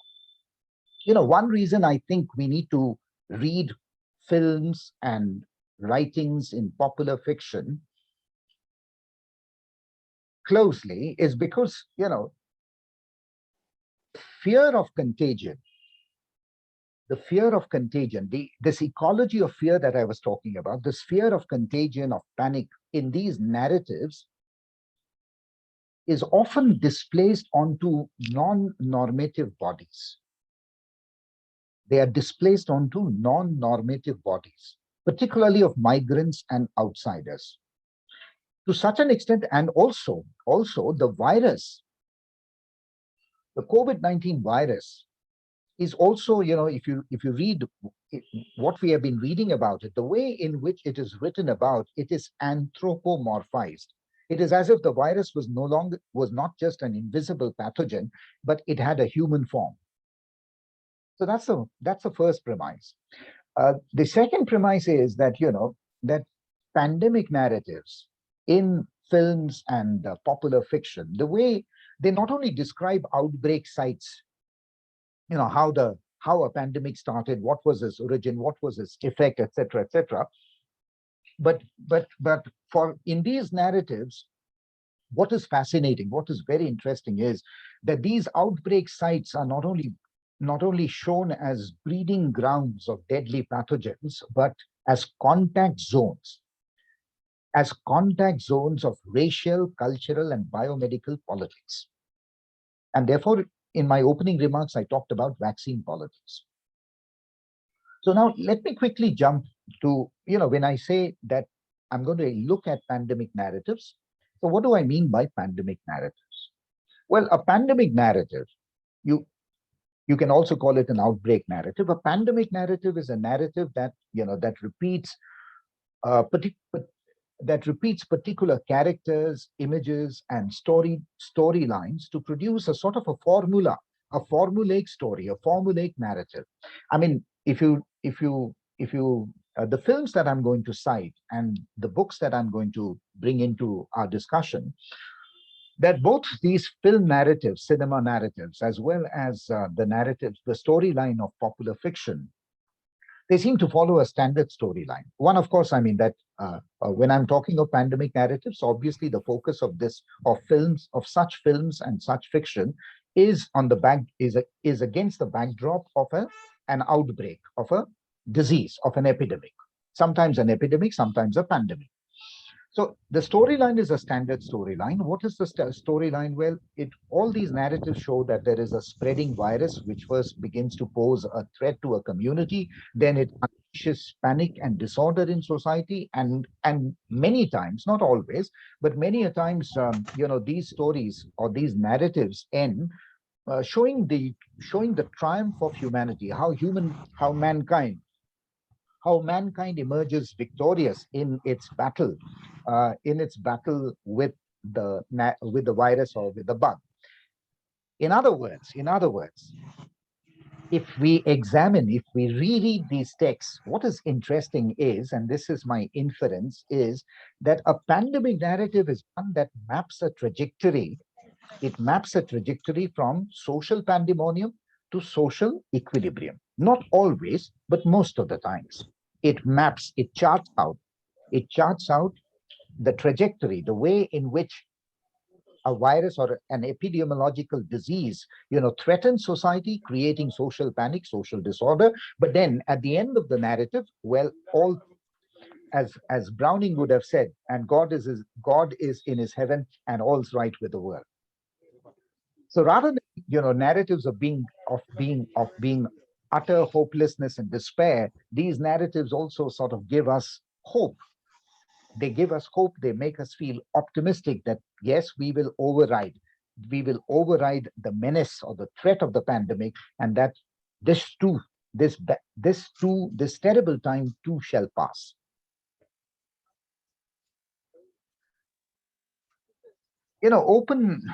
I mean, I'm sure many of us have been reading books on pandemic. We also have perhaps in lockdown, we may have seen a couple of films on the pandemic. Open Twitter, those of you who are onto Twitter, if you have Twitter accounts, I mean, you will see people talking about films like Contagion, Outbreak, the Andromeda Strain. Last year, right after the first wave, on Netflix, there was a documentary that became a hit, that became viral, as one would say, ironically. This was a documentary series called The Pandemic. And all these have been trending in our lockdown times. And thank God for OTT platforms that we've been able to watch and follow, these movies, these films, as well as these mini series. The reason I have chosen to talk about pandemic and its relation to popular culture, that is films and fiction, is precisely because one realizes that more than classic literature, and we are, of course, when we talk about classic medical literature or epidemic literature, we are right from Boccaccio's Decameron to Mary Shelley's, The Last Man, or Camus' Plague. These are the more important examples that come to our mind when we talk about disease narratives or disease fiction. Right? Look at the word that we have to use now. We're calling it disease fiction, right? But I'm not in. My focus is not so much on these classic works on on disease and illness and society. My interest is more on popular culture, because I feel that that pandemic narratives in popular culture are the ones that influence our social and cultural behavior more than anything else, because these are popular. Because they are popular, they are us. We make these popular narratives.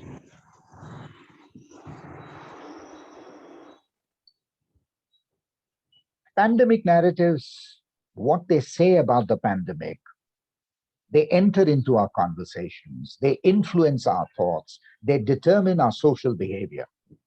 And they also make for a lot of politics, but I'll probably, not go into that. If we were just following the narratives about the spread of these highly infectious disease, I mean, it's likely to lead us sort of, to either feel afraid to be fearful that things may get worse, or it can have the opposite effect. Pandemic narratives can have the opposite effect. It can make us feel comforted that this too shall pass. I'm talking about the emotional influence that pandemic narratives of films and fiction have on the human mind, on our psyche. Friends, what is crucial to understand here is that pandemic narratives don't simply dramatize a contagion. I mean, that's the point. That's my central argument. They don't merely tell us a gripping story about a disease and its impact on individuals. No, I mean, the plot of pandemic narratives, they sort of are like an imaginary terrain of migrating microbes, of traveling bodies and border immunities. And I feel that when we read it with a critical lens, what we can uncover, what we can unearth, is that pandemic narratives, under the pandemic narratives, we can discover, for example, subtext of migration, of human displacement, of racism, as well as exploitation. And that is why pandemic narratives in popular culture holds my interest so much. On your slide, what I have shown you are few examples of examples of pandemic narratives from popular fiction as well as films. Of course, at least you may have seen or read at least one or two of them.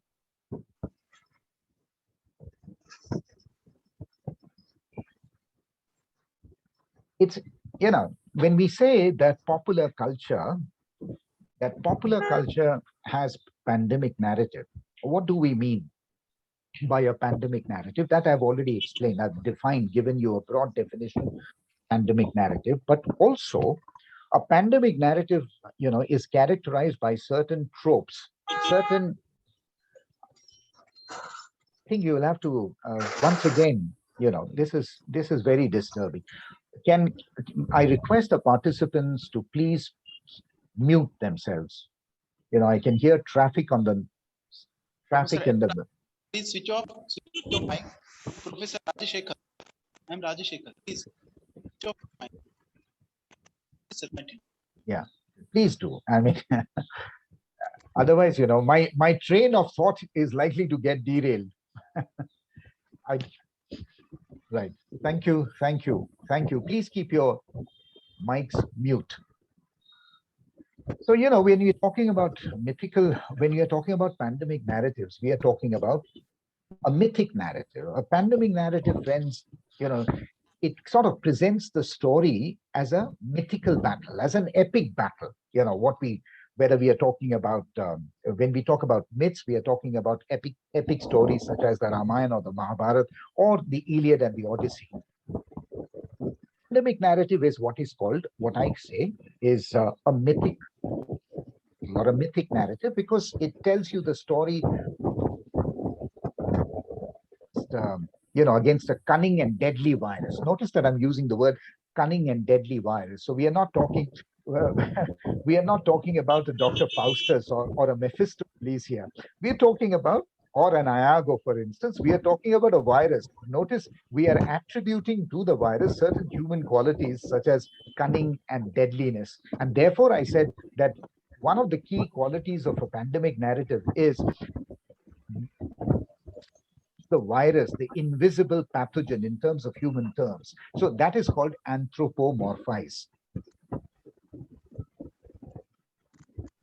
The pandemic story, the story in pandemic narrative is often, it centers around a medical professional or a research scientist. I mean, the protagonist, if you say, the protagonist is often shown in these stories as a medical professional, as a research scientist, and who uses his or her intelligence and pluck and resourcefulness in order to detect, expose, and outwit a sly pathogen with a self-mutating ability. Let me give you an example straight from the film. I'm sure many of us, I can see that there are more than 100 participants who have joined us on this film, Contagion, because the film is viral and contagious. You see, the film Contagion is now, when we talk about Contagion, this is a film that came out in 2011. It was made by, it's a medical thriller made by this very famous Hollywood director named Steven Soderbergh, and it's perhaps, it's perhaps the most watched lockdown film. If you haven't seen it, please film maybe in the weekend. What the film follows is a mythical battle. It's an epic battle again. It follows the characteristic of a mythical battle. So it sort of follows the havoc, that is wrought by a deadly virus, which is in the film. It's named as MEV1. Audience, you and I as spectators of this film, the audience is taken on a sort of a nail-bite. Film takes us on a nail-biting journey, showing us the initial breakthrough, the initial breakdown, the initial transmission of the disease, the infections globally, and then how society itself, the film shows how society breaks down, and in the midst in the midst of an environment rife with fear and suspicion. What I call, what I've been repeatedly saying, creates an ecology of fear. So the film presents a mythic narrative, and the one of the central characters. It doesn't have one heroine or one protagonist, but one of the important characters is that of a she is a U.S. epidemic intelligence officer, and the role is played by Kate Winslet, and who investigates the outbreak, of the disease. But in the process, while she is fighting with the virus, literally, but she loses her own life, in the battle with the virus. So the film celebrates, a couple of characters such as Kate Winslet, the character of Kate Winslet, and as a sort of a heroic warrior, as a COVID warrior, as we say, who fights to contain the contagion and save humanity. One of the ironies of the film is that, perhaps entirely unintentional, is to show how the unchecked movement of people made facilitated by globalization actually ends up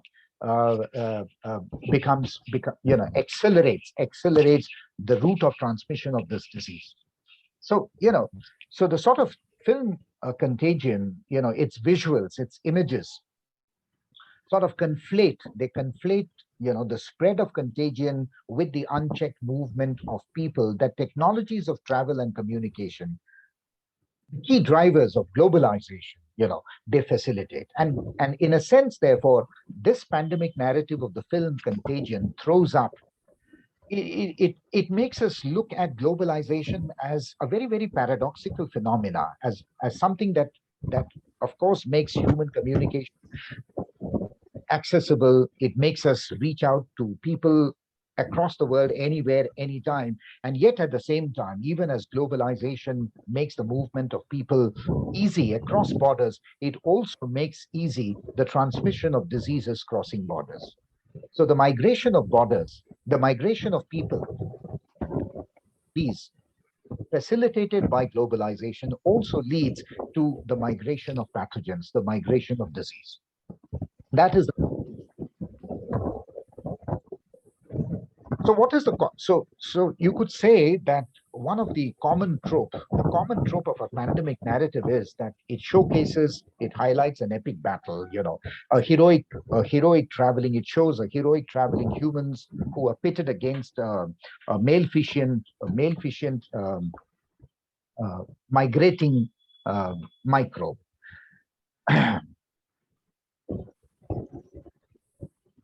But what is the result? What happens? What is the outcome or consequences when we watch films such as Contagion, or when we look at popular fiction like Outbreak, for example, or the Andromeda Strain, for example? Stories have consequences. While mythical battles need formidable antagonists, heroes need enemies. And often the enemy in pandemic films and fiction are not simply these chimerical pathogens, not simply these invisible viruses, but they are social types. And this is what is very fascinating. What the pandemic has also is that when the COVID-19 happened last year, how quickly we transposed, how quickly we shifted threat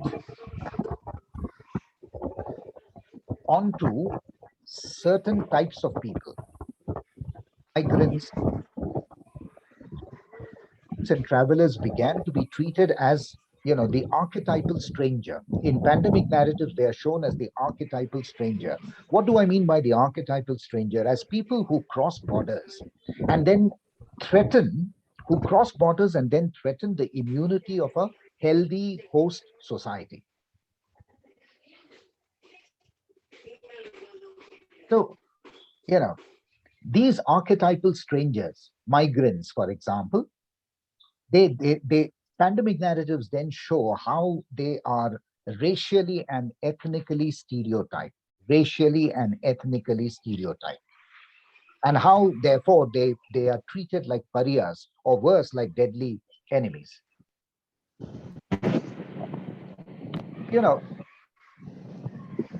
Fear, the fear of the outsider, the fear of the migrant or the fear of the outsider is again a trope that distinguishes pandemic narratives.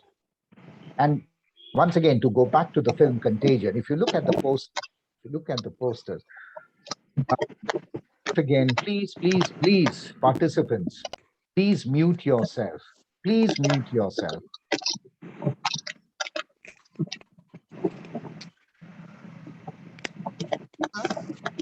Banerjee, sir. Yes, yes, please. Sir, you are now host. Okay, mute everybody. Banerjee, sir, you are now host. You can mute anybody. No, but I would rather concentrate on my talk and. Thank you.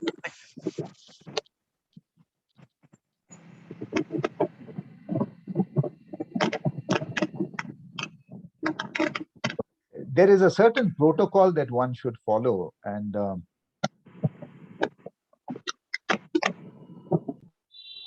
you see, if I'm to scroll and mute everybody, then I'll lose focus on my talk, on what I'm saying. So rather than I doing it, if you as a host can do it, and also, a polite request once again to the participants to mute. Thank you. Thank you. Friends, stories have consequences. Pandemic narratives in popular culture have an effective value. They change our identities. They alter our social behavior. And as I said, they spread an ecology of fear. I mean, the case in point is an example that I can see is from the film Contagion itself. If you look at the poster, this is the film's poster, the IMD poster. But if you watch the film also and you look at the visuals in the film, you see the camera is slow panning and close-ups. They hold our gaze on things that fill us with a sense of dread and foreboding. Scene after scene in this film, Contagion, the camera focuses on doorknobs, on credit cards, on empty glasses, on napkins, on handshakes, what we now regard as indexical images of the contagion. You see, there is a scene in the film where Kate Winslet, I mean, the intelligence officer, the US intelligence officer, is explaining to the civic authorities once the first cases are detected in the US. She is explaining to the civic authorities how the disease, how the MEV1 virus is spreading, and she says that it is spreading because of fomites. Fomites.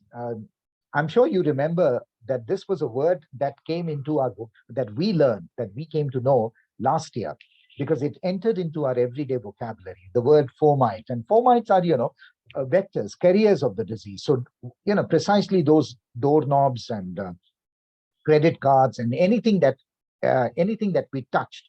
And notice what the film, therefore, the tagline of the film is, "Don't talk to anyone," because now we know that the virus spreads through is an airborne transmission, and don't touch anyone, don't talk to anyone, don't touch anyone. This is the tagline which appeared in the promos of the film, and therefore the tagline itself and the posters and when you watch the film, all of these together, sort of create or produce an ecology of what I call the ecology of fear.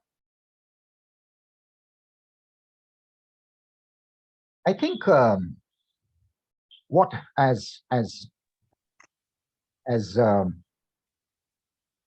teachers, we need to not only read literature and films, but we need to analyze the way in which films and fiction can become markers. They become indicators of radical transformations, the way in which disease radically transforms our social behavior, our identities, our collectivities.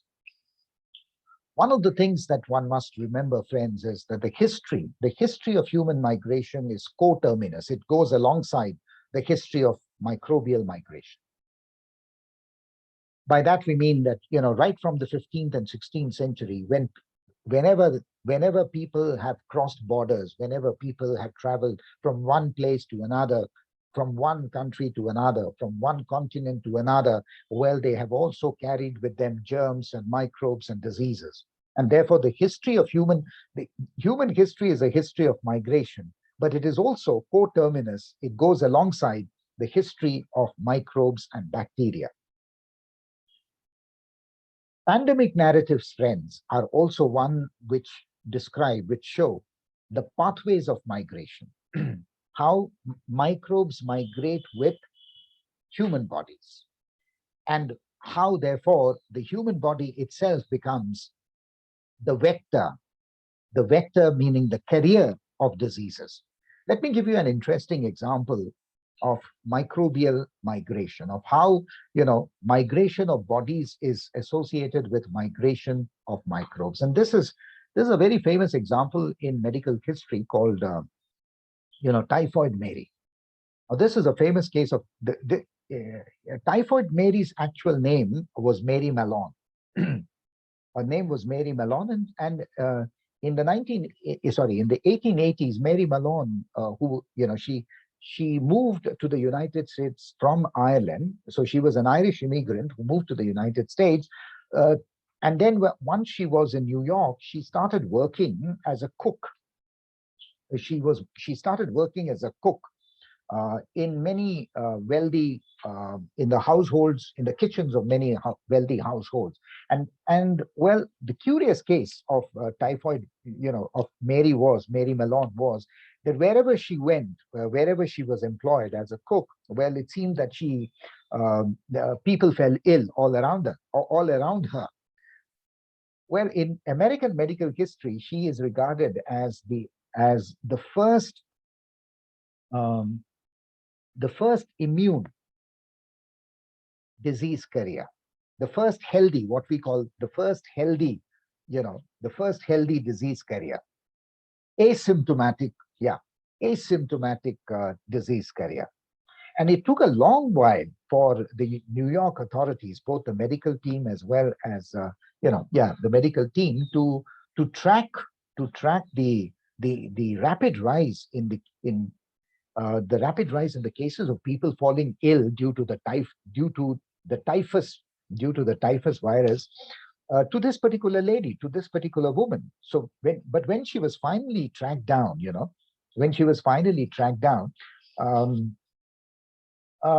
Mary Malone herself, she was asked to go into quarantine. She was asked to go into isolation, but she refused. She refused to comply with the orders of the New York state authorities, and she disappeared. She went underground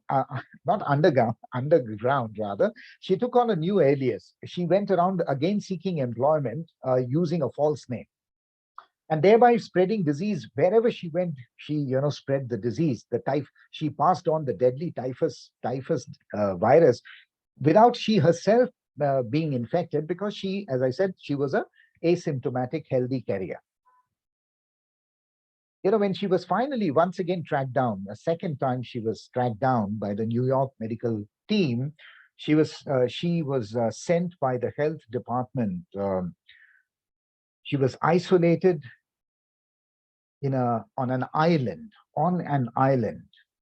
where she spent the remaining years of her life, nearly 23 years of her life, in complete isolation, and that is where she died. So Mary Malone, or nicknamed as she is nicknamed in American medical history as the Typhoid Mary, she is regarded as what I call the mythical archetype of the immigrant, the pestilent immigrant who comes from outside and infects a healthy society. So her unusual story, the story of Mary Malone, has inspired many movies and many novels. In fact, in 2013, a writer named Mary Beth Kinney, she wrote a novel on the life of Typhoid Mary, and titled it as Fever. And this novel has now been adapted into a film which came out in 2017. Of course, because she became such a celebrated and sort of famous or infamous carrier of the deadly typhus, her life and her times, her story has been documented, has been adapted into many mini series, both for television as well as on films. And the 1990, what you see on your screen is the poster of the 1990 telefilm, which titled as, as you can see, the terrible typhoid Mary, and then what is also written is the most dangerous woman in America. Now, you see, the thing about the film is that the narrative seems to portray her as a victim, whereas documented record, factual history, the medical histories of her case suggests that Mary Mellon went about deliberately doing what the doctors told her not to do, and that is to cook in other people's houses. And she went on doing that, aware that in the process of cooking meals, she went on infecting so many people and causing so many deaths. So here is an interesting example of a pandemic film whose take on a migrant transmitting a deadly disease in a healthy society complicates the real facts of the case. So the film, friends, if you watch the film or the teleseries, you'll realize that it compels you to react in opposite ways. You might react in opposite ways. You can treat her, you can think of her as the migrant, as an unfortunate victim, the migrant as an unfortunate victim, or you can think of her as a migrant, as a sociopath, what we call super spreader. A sociopath super spreader with a criminal intent, deliberately spreading the disease. It reminds me of 1980s, the late 1980s and 1990s, when AIDS became an epidemic. When AIDS became an epidemic, and how there was again a conspiracy theory that AIDS, those who were AIDS victim went around poking noodles.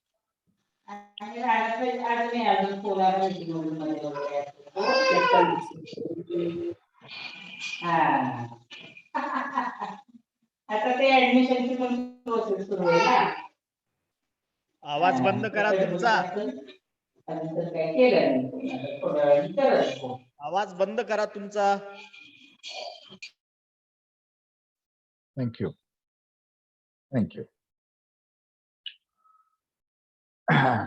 Yeah. So friends, this repeated transformation, or the repeated representation of the migrant as a deadly disease, as a deadly carrier of disease, is also stereotyped, is also shown as being infected with a racial prejudice. The point I'm trying to bring here is that we must remember that the history of epidemics not only show immigrants or migrants as archetypal strangers, but they are often scapegoated. They are often stigmatized as the pernicious outsider, the deadly outsider, the pestilent other. That is, it is almost as if they are constructed, their characters and the story is constructed in a way as to suggest that anyone who is the other, and I'm sure as teachers of English, we understand, those who do theory, there is a process of othering that is involved, where we treat everyone who is not us as the other. And the migrant, therefore, is not only looked upon as the carrier of a deadly disease, but he is racially and ethnically other, treated as somebody who is not only alien, somebody who is an outsider, and therefore the enemy. which of course is, which of course is completely irrational, which is completely irrational and illogical, because once again it shows how deadly diseases, narratives about deadly diseases also transmit our racial prejudices. You see, remember that,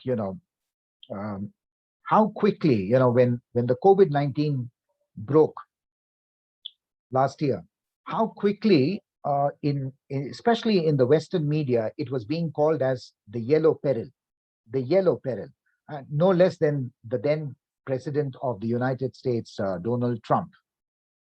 And this is what Alan Croft calls, in his wonderful book called Silent Travelers, Germs, Genes, and Immigrants. This is a wonderful study on to establish the correlation between the movement of migrants and the movement of diseases. And therefore, it's called Silent Travelers. And as you can see now on your slide, there is this image of typhoid, malaria, and I can see leprosy. The three figures that afflicted most of European societies in the 17th and 18th century. They were considered to be the three furies. This Alan Croft calls this, the association of migrants with diseases and the process of othering is what he calls medicalized nativism. And he goes on to show that how, from the 15th and 16th century, how Europe and America, stigmatized immigrant groups like the Chinese, like the Italians, like the Irish. Remember Mary Mallon, the example that I gave. Mary Mallon was an Irish immigrant, the Haitians, all of them, by connecting with them, by connecting communicable diseases with them, and thereby racially stereotyping them.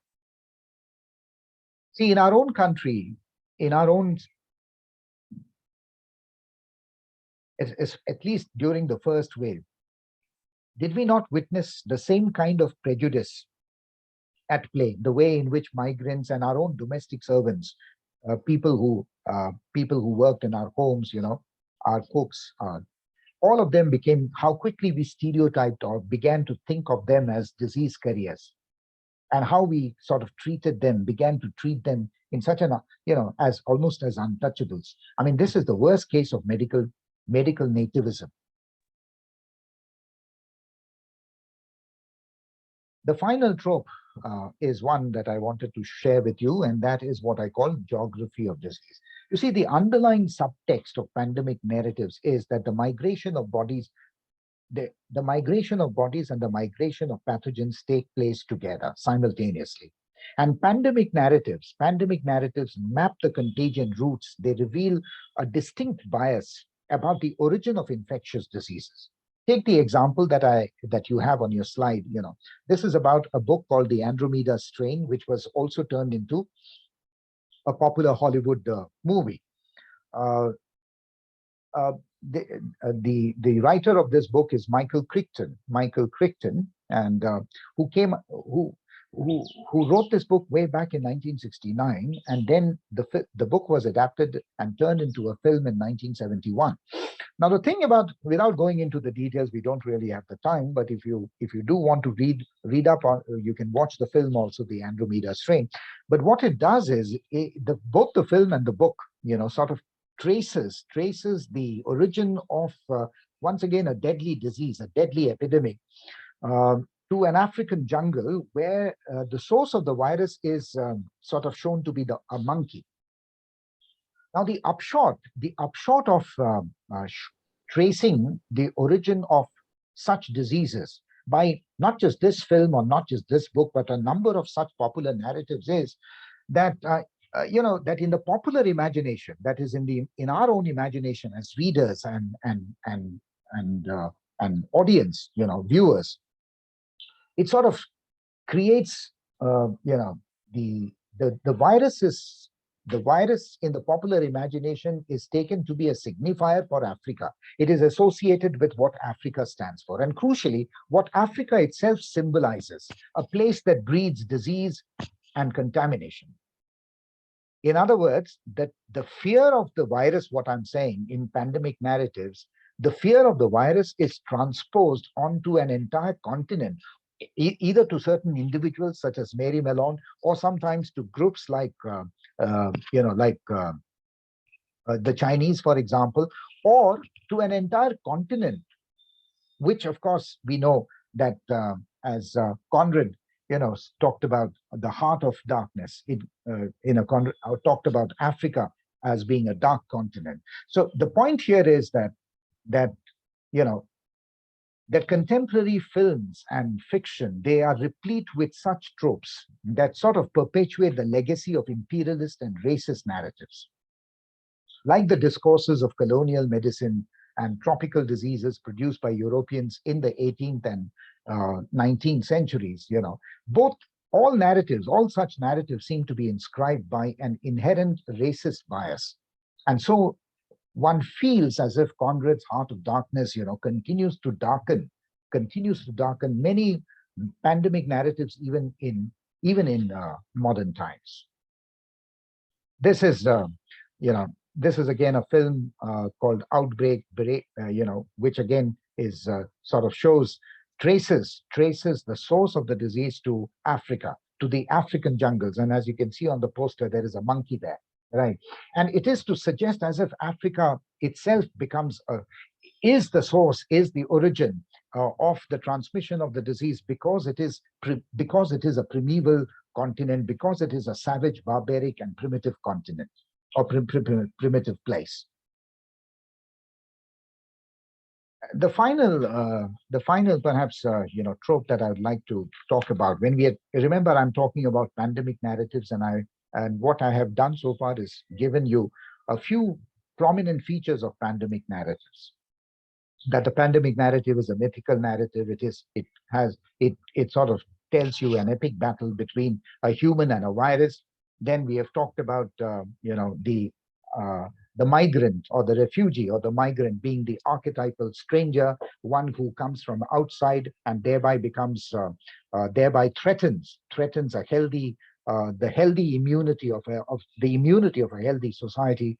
Then I introduced you to what Alan Crott calls medicalized nativism, and therein we see the stereotyping or the stigmatizing of certain migrants or certain groups of people as being as racially responsible.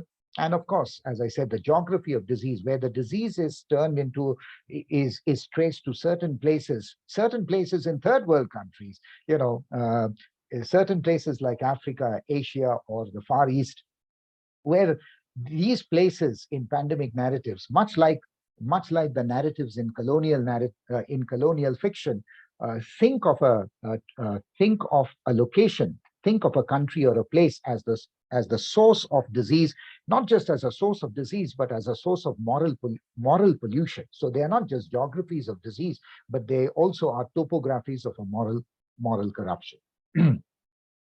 So the final thing that I leave you with is, that the final feature of a pandemic narrative that I draw your attention to is that, that pandemic narrative often sort of congeals meaning it combines, a border immunity with border promiscuity.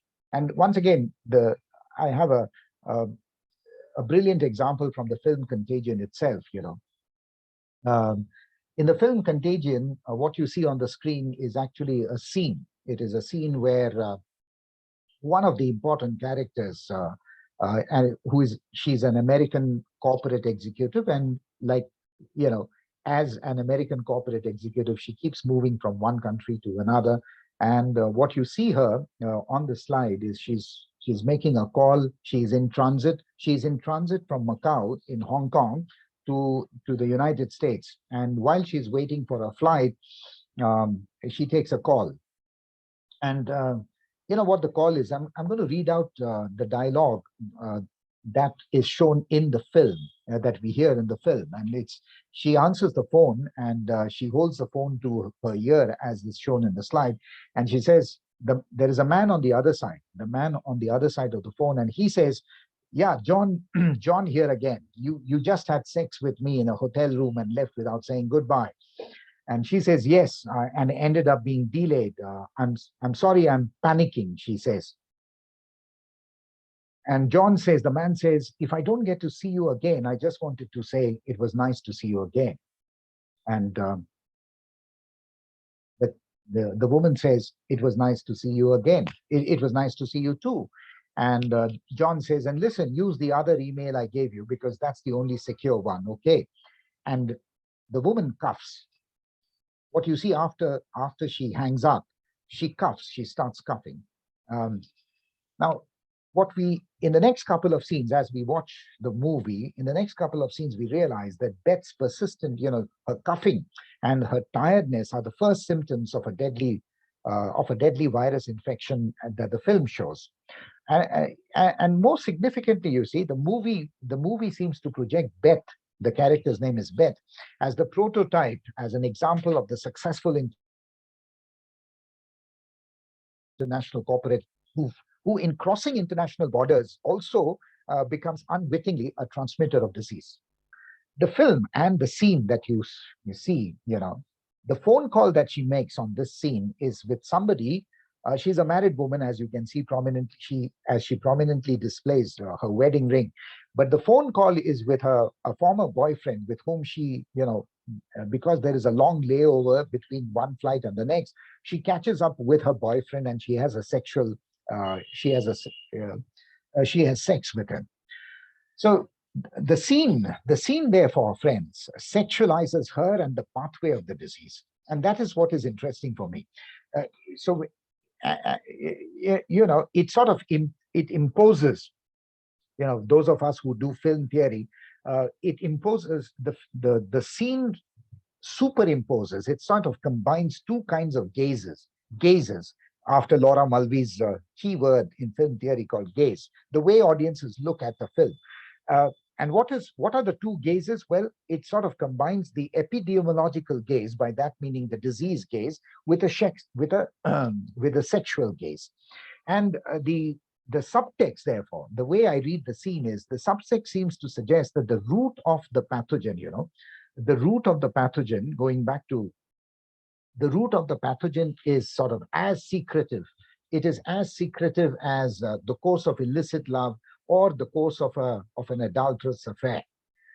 So the point I'm here trying to make, with this example of from the film Contagion, is that in pandemic narratives, migrating microbes often are shown to move and break and enter into profligate bodies.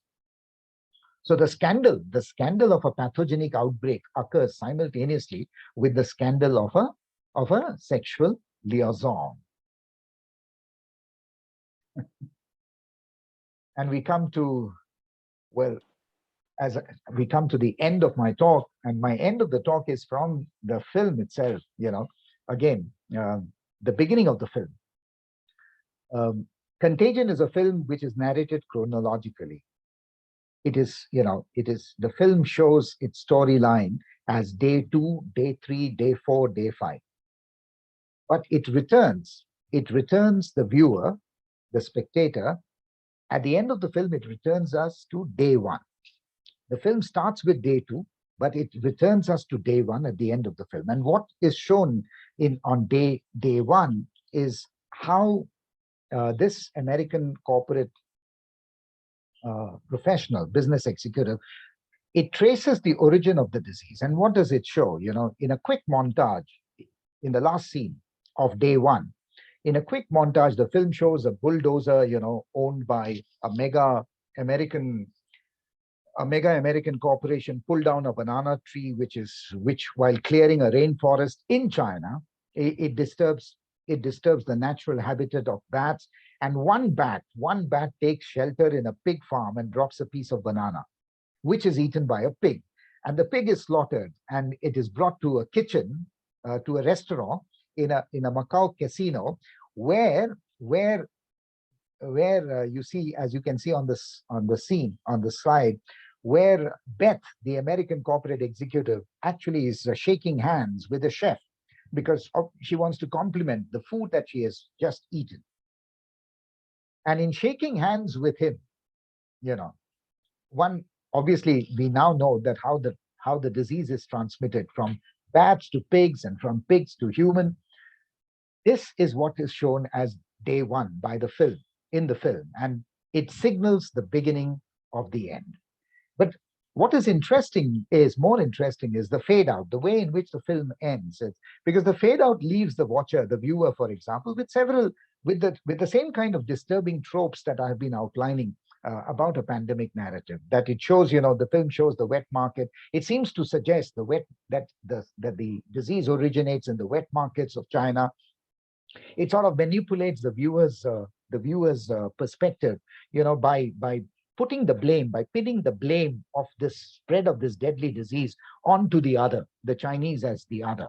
So, what I'm trying to show is that, the film has considerable investment in ideology and biopolitics by tracing the origin of the film to places like third world, to places like China or even third world countries. So when films like Contagion and Outbreak, they sort of fuse the pathways of the diseases with locations of a Chinese chef or a monkey from Africa.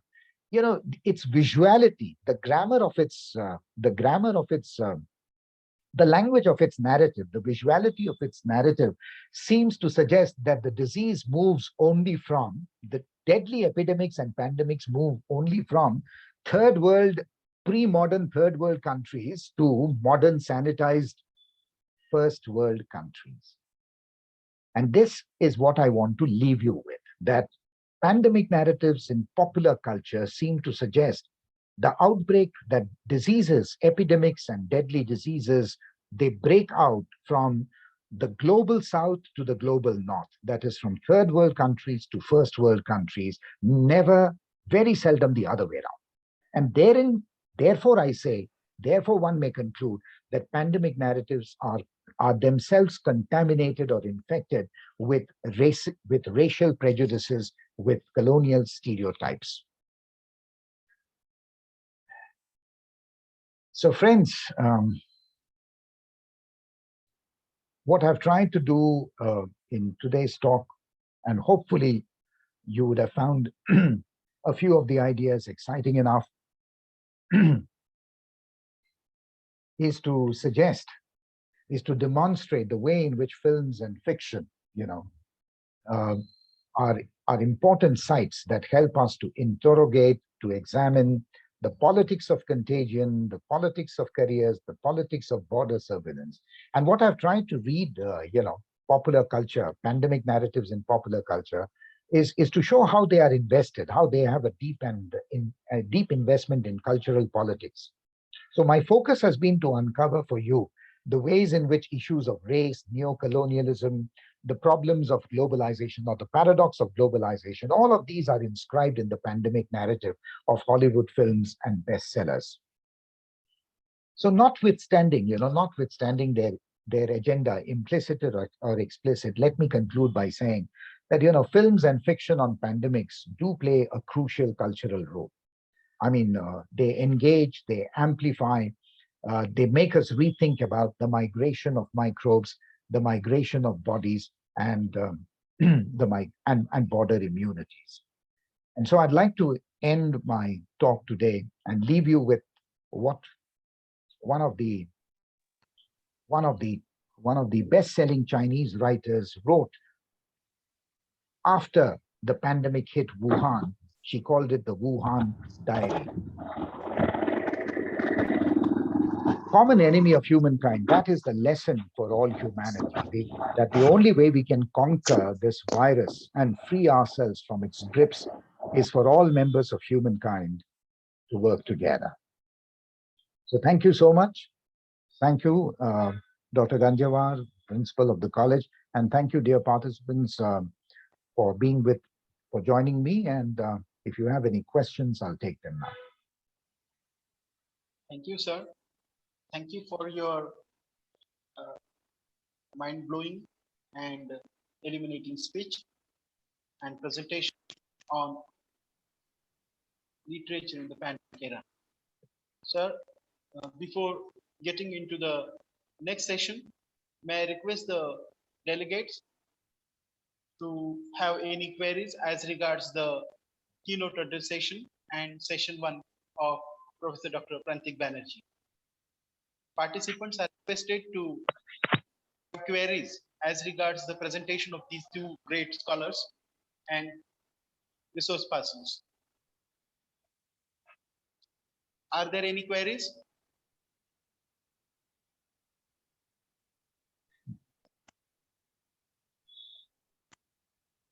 Any questions are there from on the behalf of participants? Please put forth your questions.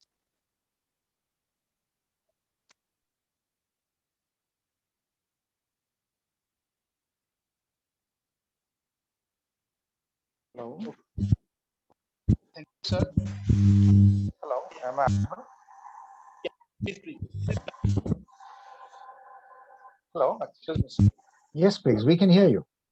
So thank you very much for your lucid presentations. It's a wonderful presentation, and I know how to present the things in a crisp and in an intelligible manner.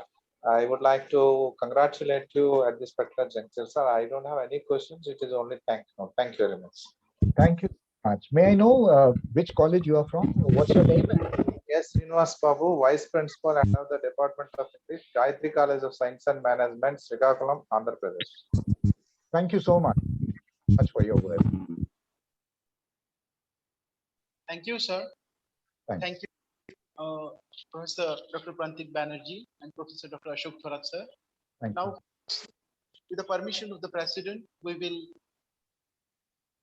both come to the next session, that is session on literature in the pandemic era by Professor Dr. Saraswat Bhattacharya. Before starting the session, I take the permission of the President to introduce to Professor Dr. Saraswat Bhattacharya.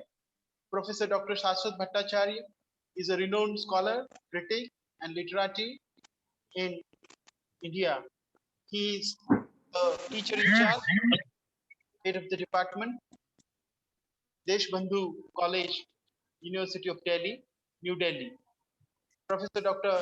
Saraswat Bhattacharya has been from Kolkata and he has headed the department with 13 faculty.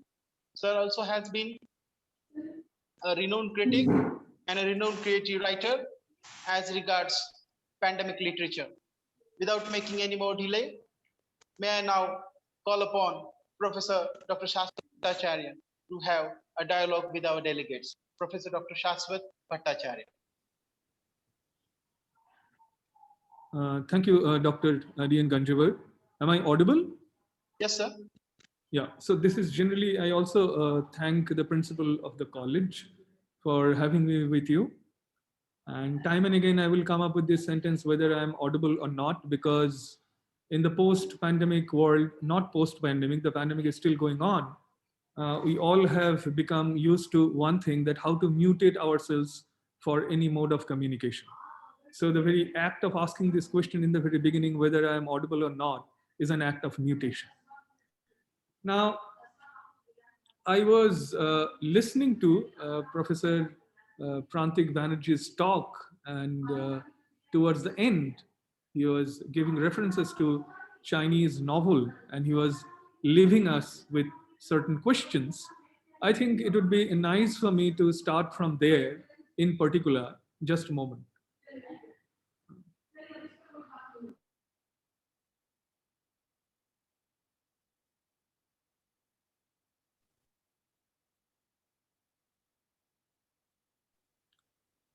Yeah.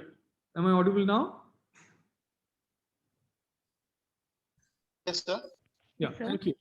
So I think I would start from there, because he was trying to elaborate upon how the narratives in films and literature, they try and represent the issue of the pandemic or any of this kind of situations. Now, my emphasis is going to be what happens in a post-colonial novel, right? Now, what do I mean by a post-colonial novel situation, and what is it that my emphasis is on? Because my idea is to talk about the future of literature once the pandemic is over. Now, in order to look at this,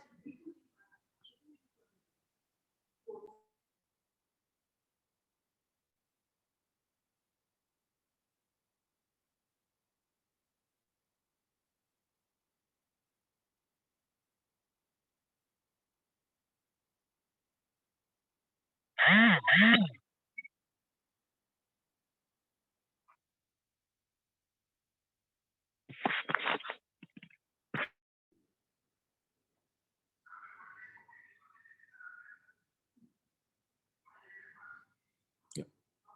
So I'm sorry because there was an issue with the connection. However, so now the question that I'm trying to address here is that how do we understand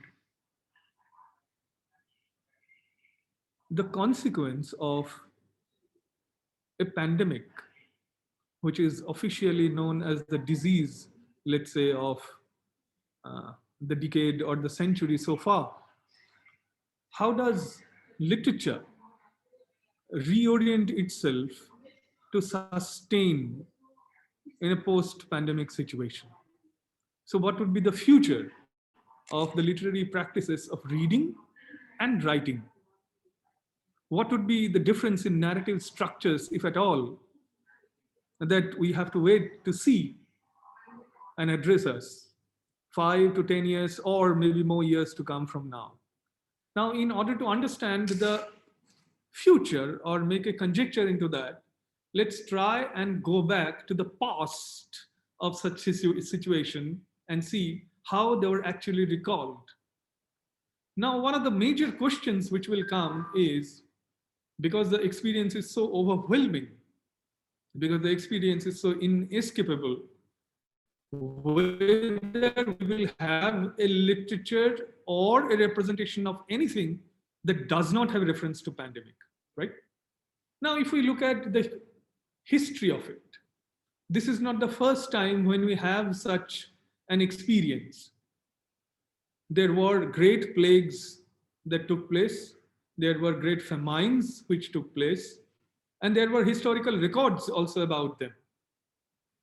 Well, now in 1000 or 2000 years of human recorded history and literary production, it is very difficult for us to pinpoint one literary work which we actually know and recognize and appreciate because the event that inspired it was more important than the representation of it. Let's say Samuel Pepys' diary and the Great London Fire. Let's say Swift's account, Defoe's account in the beginning of novel writing. Let's say about a historical representation in the fictions which were written by poets. We do not remember them. And let's make this very clear to all of us, because we are engaged with the idea of representation. We do not remember them because of the event that happened. We do not remember the Great London Fire and what happened and followed. What we remember is a narration of it. So as long as we are operating within the mimetic world of representation, and there is no escape from it, in a postmodern world of representation, where the primary object of inspiration or event is often denied, even that world is a mimetic world, and that is of the memory. Now the question is then, what is it that the literary craftsmanship would aspire to communicate once the suffering is over? Now we all know that the suffering is never going to be over. Now I give you a few examples. Let's say once the pandemic started 1.5 years back, and precisely 1 year back, when it took the whole world by storm, we all know that Slavoj Žižek wrote a book last year, 2020, on pandemic. What is interesting to note that the beginning of that book takes us to a Christian story. I'm not going into the story. What I'm going into is the dedicatory page of that particular nonfiction that deals with the virus. And what does he write in the dedicatory page? Let me read out. And I quote. He says, this book is dedicated to his friend. For Michael Sokin, I know he is no longer with us, but I refuse to believe it. Now you see, what happens here is this man died, of course, of the pandemic, the coronavirus. What happens is that he is in the process of the loss of a friend, and there is an element of incredibility attached to that loss. That's where my point is. The point is whether we are talking about the virus or we are not talking about the virus, rather the consequence of it, right? Professor Banerjee was giving references to a few Chinese novels.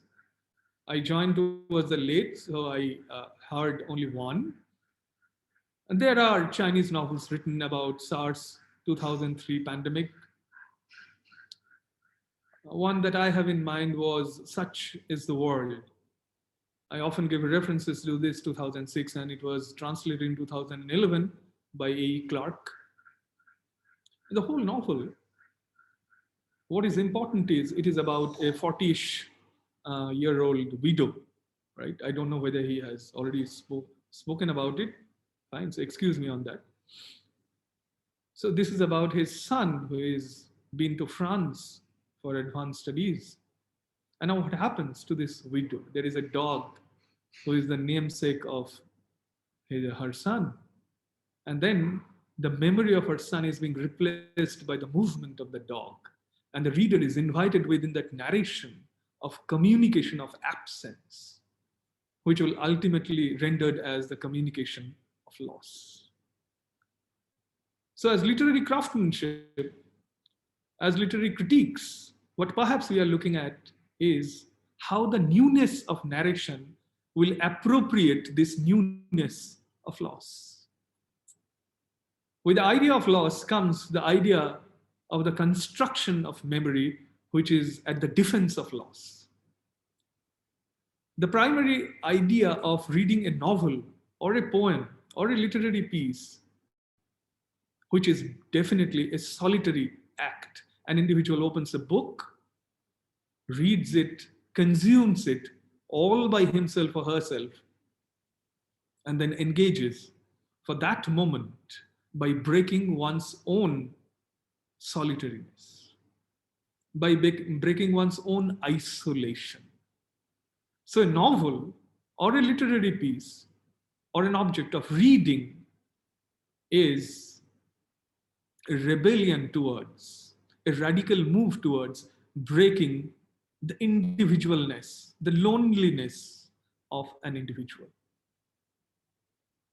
Now coming back to the formation of memory and the defense of loss.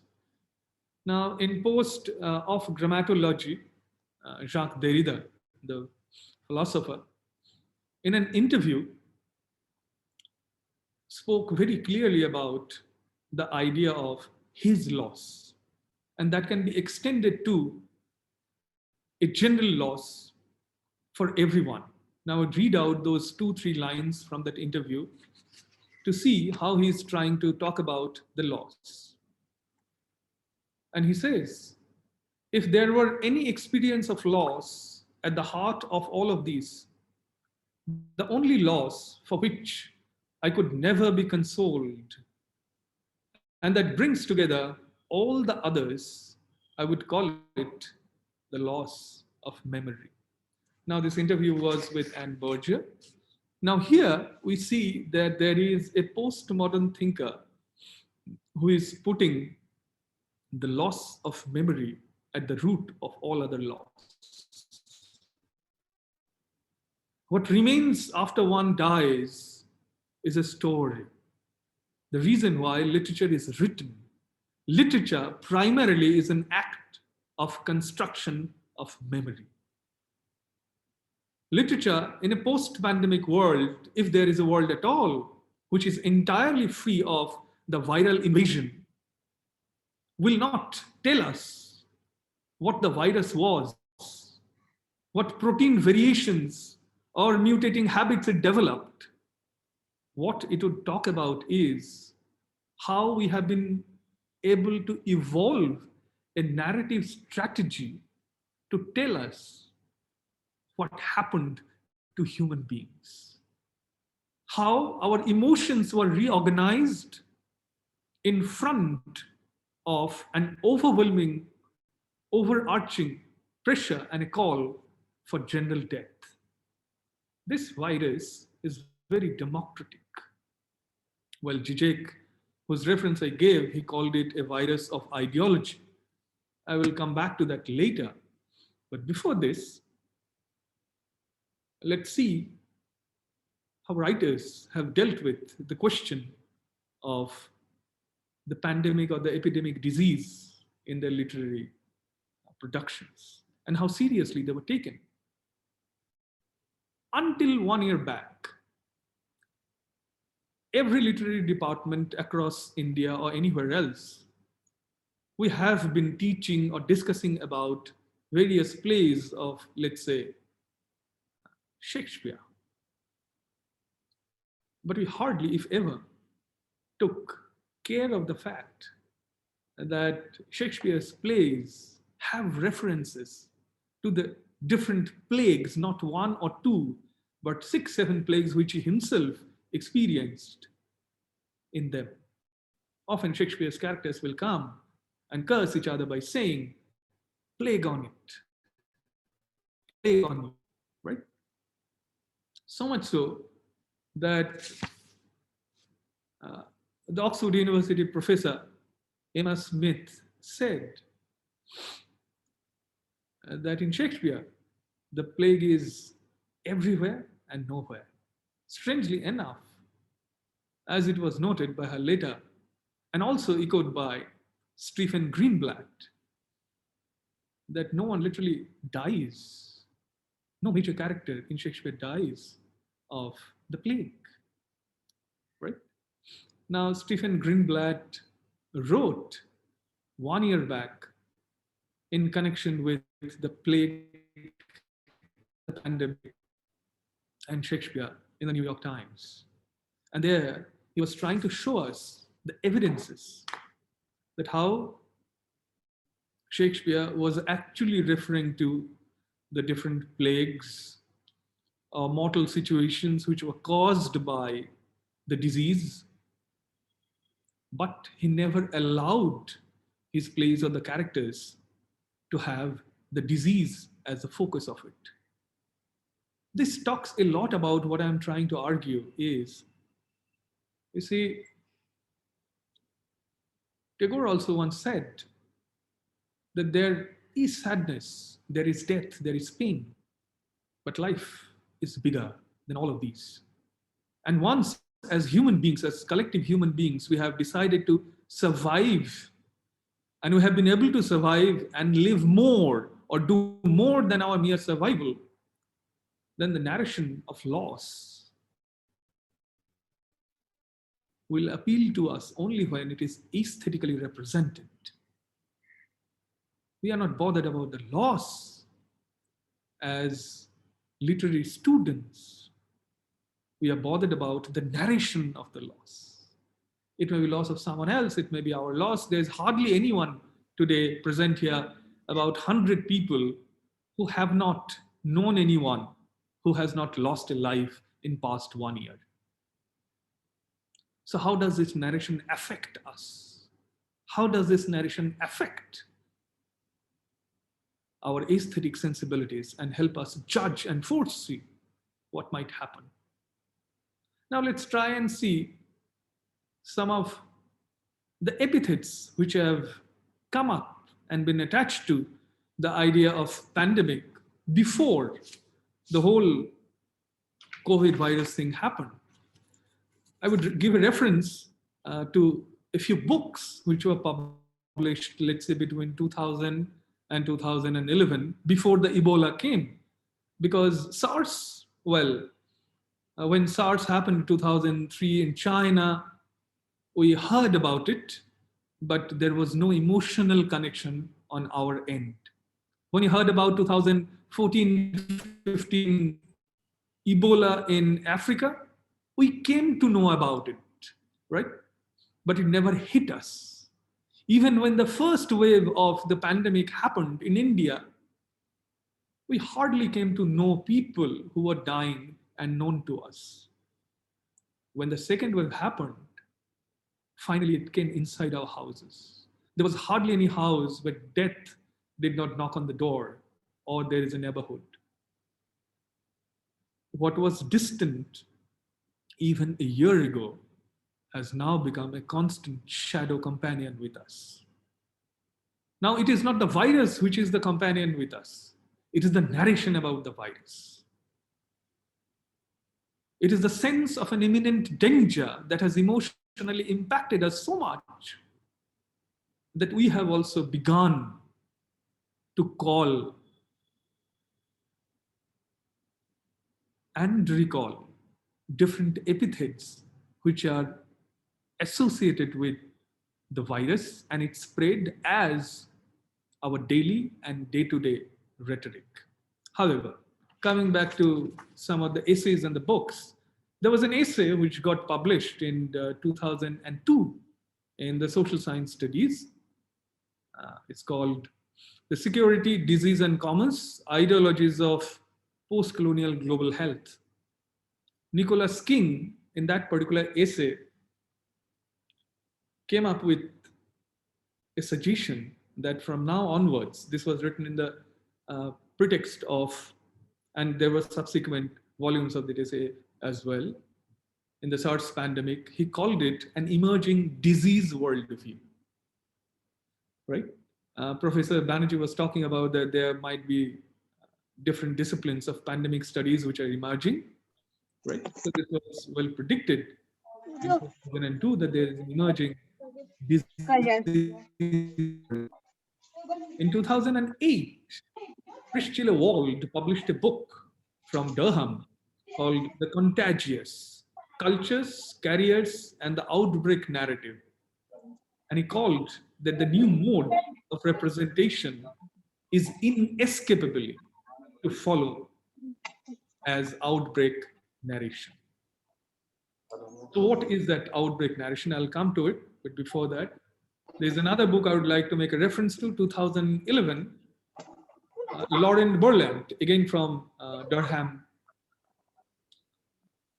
His book is called Cruel Optimism, where he calls up this whole literary engagement that talks about and represents the sudden loss because of an overwhelming event as the genre of crisis. You see, the genre of crisis, this particular phrase has been very influential because in past 10, 20 years, or even 30 years, even in films, we have seen how a larger than life figure is often introduced. Someone kindly may... Dr. Naresh Parmar, sir, please switch off, mute yourself. Yeah, thank you.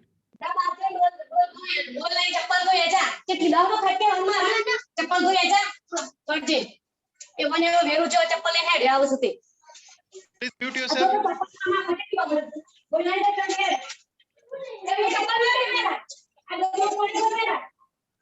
Dr. Parmar, sir, please mute yourself.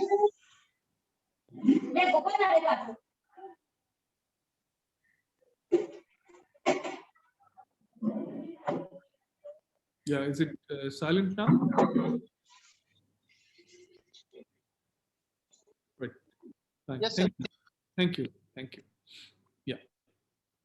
So the genre of crisis. So what? Please, I request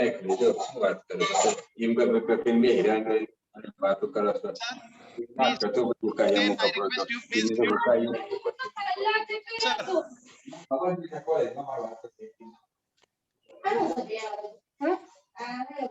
Is Professor Banerjee sir to meet him?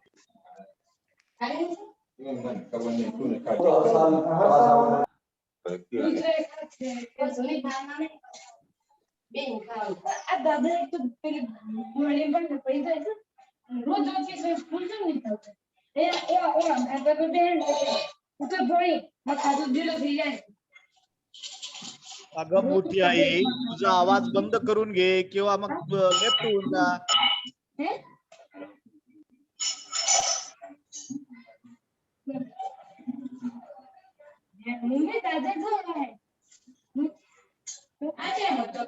Coordinator.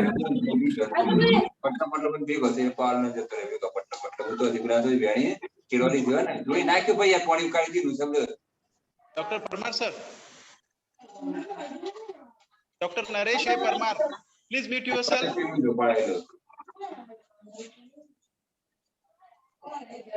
Coordinator, I think.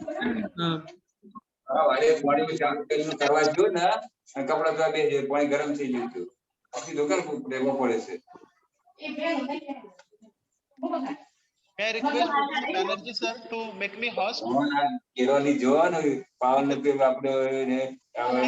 Host? Professor Pratik Banerjee sir, please make me host.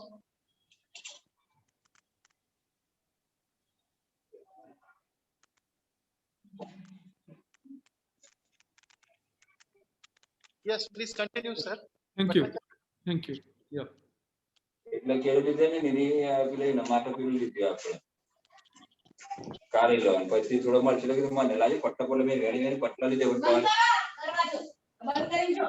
Please give me time.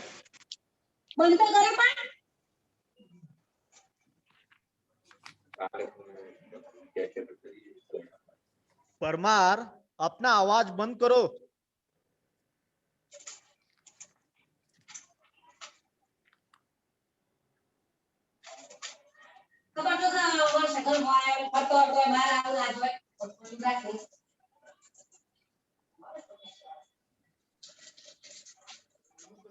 I think Let's go. The one who is host or co-host now, please they can mute. Yeah, we have removed him, sir. Please continue. okay. Thank you. You see, this is a glimpse of what the virus does to us. They suddenly come up unnoticed and disrupt our balance, right? So this is also a genre of crisis of presentation. Now, what is it, that genre of crisis that he was trying to refer to? And how do we negotiate the narration? I gave or tried to give some references, let's say, as Stephen Greenblatt, and the politics of incorporation of that narration. Now, it was very clear from the Shakespeare's plays, because they were the most known across the world, wherever the colonies were, or even beyond, that no intellectual memory or critical inquiry was seriously made until recently, historically, into Shakespeare's plays, as long as we had this overwhelming experience. I gave two examples. One was the China, the other was the African Ebola case. And there was also a Mexican issue that partially hit Indians. The point here that I'm trying to make is, we are curious when things are happening to others, and we are touched, truly touched, only when they're happening to us. Literature that turns facts into fiction is a window to that worldview which allows us to read about the different narrations of loss. You see, out of our experience in life, we have seen that there's hardly any evolution of emotion. Meaning, the very first father who may have lost his first son, or the first son who might have lost his first father, had been touched emotionally the way the most recent Homo sapiens lost its genuine. The emotions remain, the basic emotions remain the same. But there are events which are beyond expectations and they're so overwhelming that they take us by surprise. Then we are at a loss of words, of sentences, of representations, of references. But this pandemic did not happen without a notice. In 2015, in the New Scientist journal on the front page, if you look at it, it's available widely on internet. On the front page, there was an approximate drawing, imaginary drawing of a coronavirus. And that was the cover feature of that edition, May 2015. And it was predicted that a new plague are coming. And you are just one mutation away. And when I'm saying this, I'm quoting those words from that magazine. And it was not a non-popular, non-serious magazine. It's a serious magazine. It's a serious science engagement. We are just one mutation away from the end of the world as we know it. This was the cover story. So a warning was done. Now it was only a matter because of the air travel that it happened. Now, before this, what was the example that we have that a suddenness of an experience took the literary world almost by storm, and they came up with a series of novels, series of films which were made on them. In the recent memory, for past 100, 120 years, we have World War I as that one such event.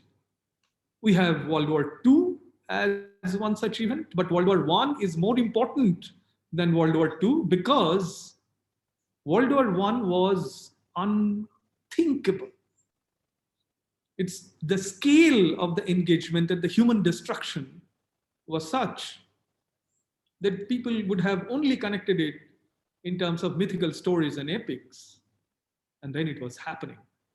So the literary course of imagination, even the course of science, changed in post-World War I world.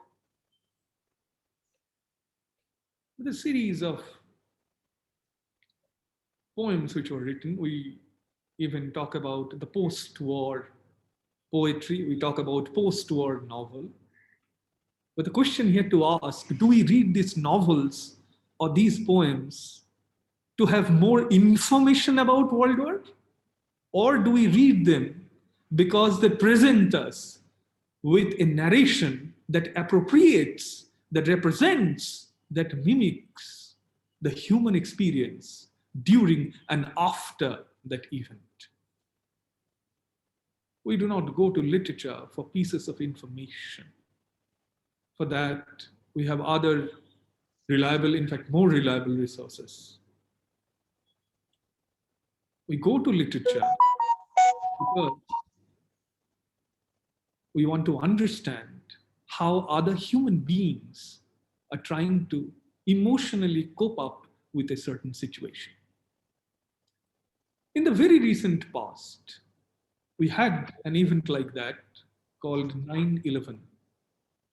The event of 9/11 was so overwhelming for an American audience, and as a consequence of which, many, many Indians, many films and literature, they were written after this, that they required a narrative strategy in order to portray and retain the memory of that event. I gave a reference to Derrida, who put the loss of memory as the supreme loss. So the loss of literature, which helps construct that memory, should stand as the supreme loss of that collection of memory.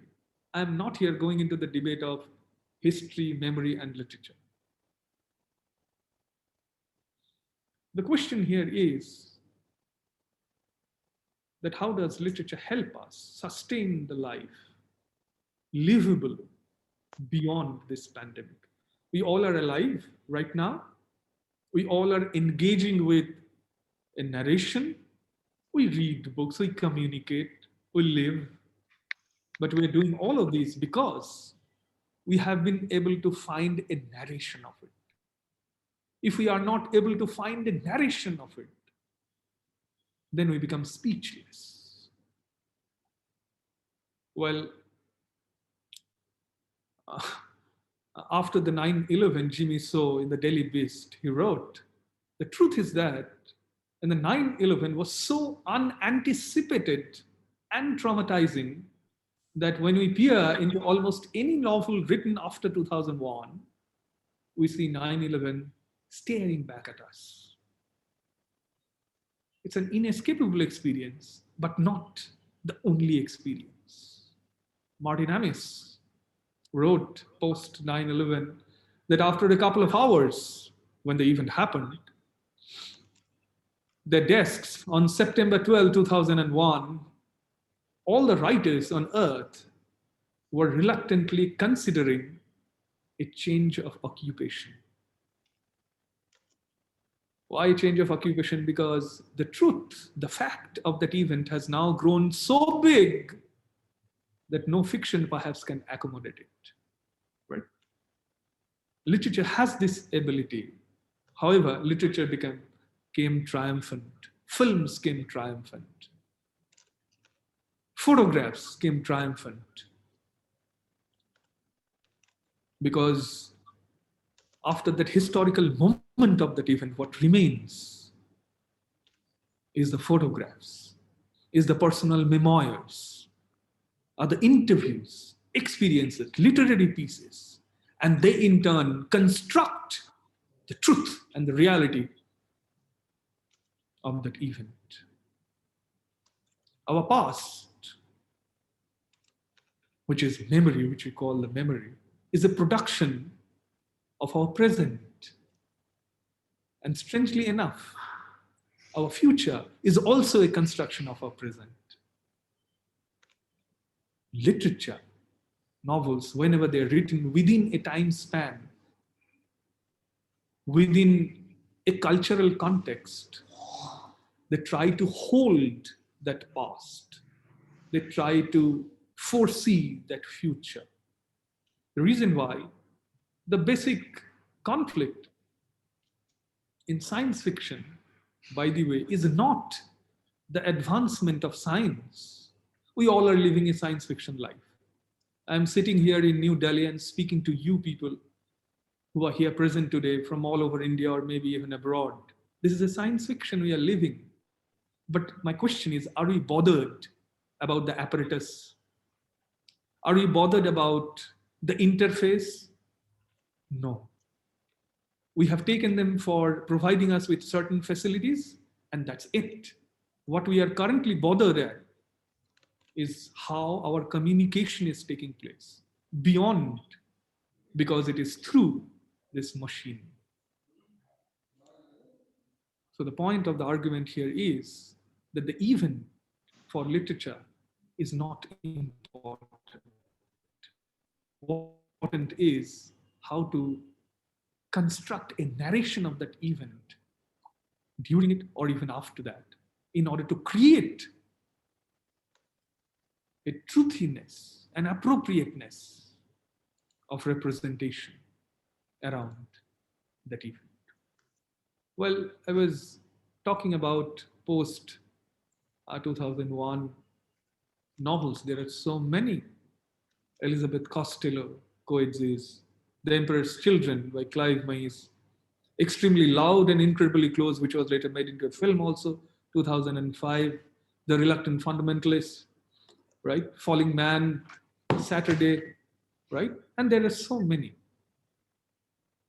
And there's only one event, which is a linking thread between all of them. The common theme is they are post-2001 novels.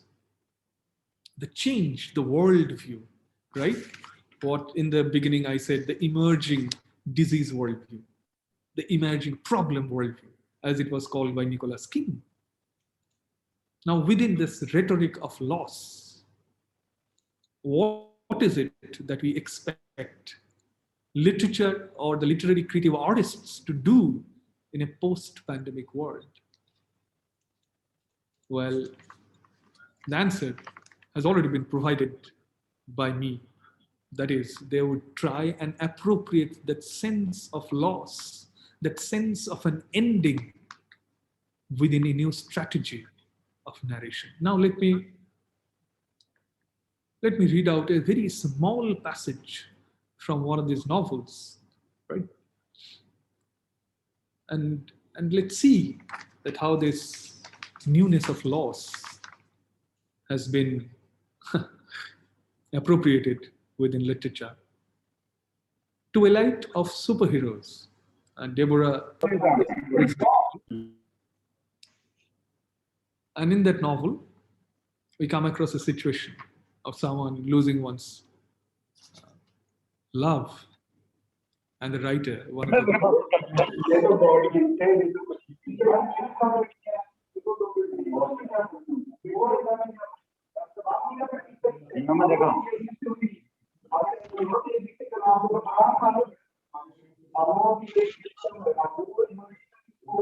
Professor Patel, please mute your mic.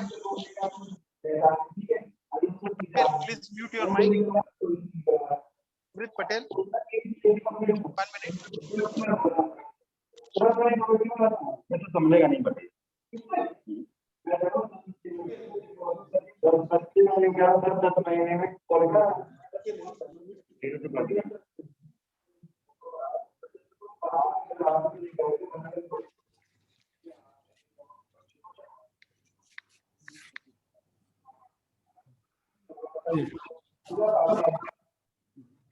So I think the host can mute. So please continue. Bhattacharya sir, please continue. Thank you. Thank you. So I was reading out the situation of loss as it is depicted. You could not feel love once it was gone. What you could feel for a long time was the sorrow of its fading, the burning after image of a setting sun. Then that was gone too. But she would remember for the rest of her life, at least, of the shocking pain they had been forced to inflict on one another. Eventually, when they had touched, it was like touching a wound. And gradually, you may see the situation and say, be patient. It will be over soon. It will be better tomorrow. Next week, you won't even remember.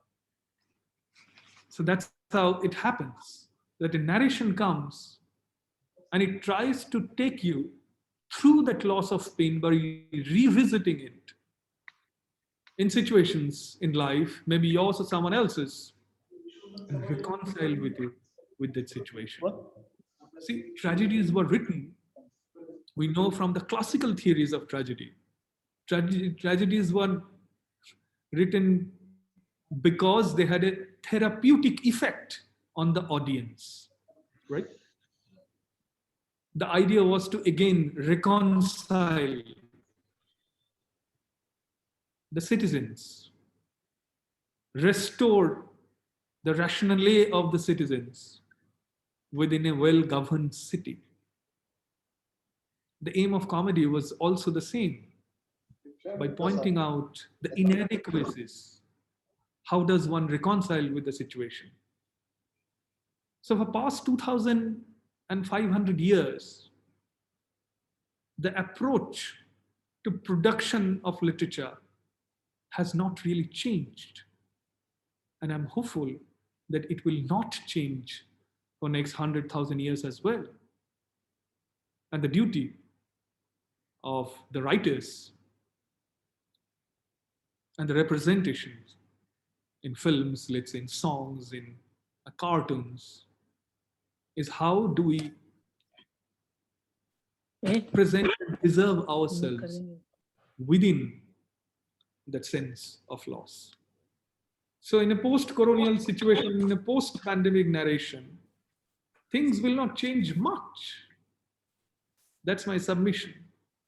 There'll be an awareness, and that awareness will lead us to live a life which is not very, very different from all the disasters that human beings had and they had to reconcile with. I give you another example, very recent example, because recently you have seen that there are OTT platforms, and within these OTT platforms, माझं disconnect and तो नहीं किया ना नहीं जान a lot of films are coming and episodes are also running. There's recently a Malayalam film that I watched a few days back in one of those OTT platforms called Joji. Now, Joji, in a way, is a reworking of the Macbeth, and also some way structurally similar to the King Lear as well, partially. And the film is set in an isolated village within a hillside. There are murders taking place because of personal ambition, because of the desire of individual wish fulfillment. Now, the entire film is set within the time frame of the in half hour or 2 hour long narration. We have only one.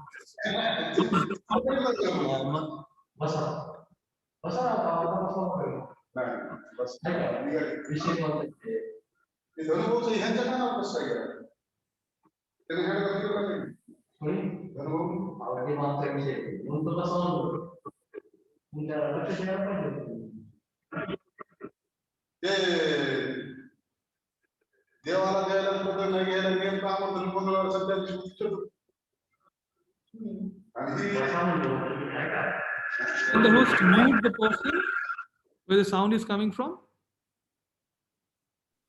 Hello, Bhattacharya sir. Yeah. You can mute. You are. Okay. Yeah. Thank you. So in this entire 1.5 hour long, almost close to 2 hour long film, there's only once when consciously it was told, one character is telling the other character, please put on the mask. And then this instruction was not given as an act of precautionary measure, but the mask had to be put on because someone needed to hide one's emotion. The point of the argument, this supports and substantiates my argument that references to pandemic will be there, but will never be central to the human experience. What would be central is our reaction to it.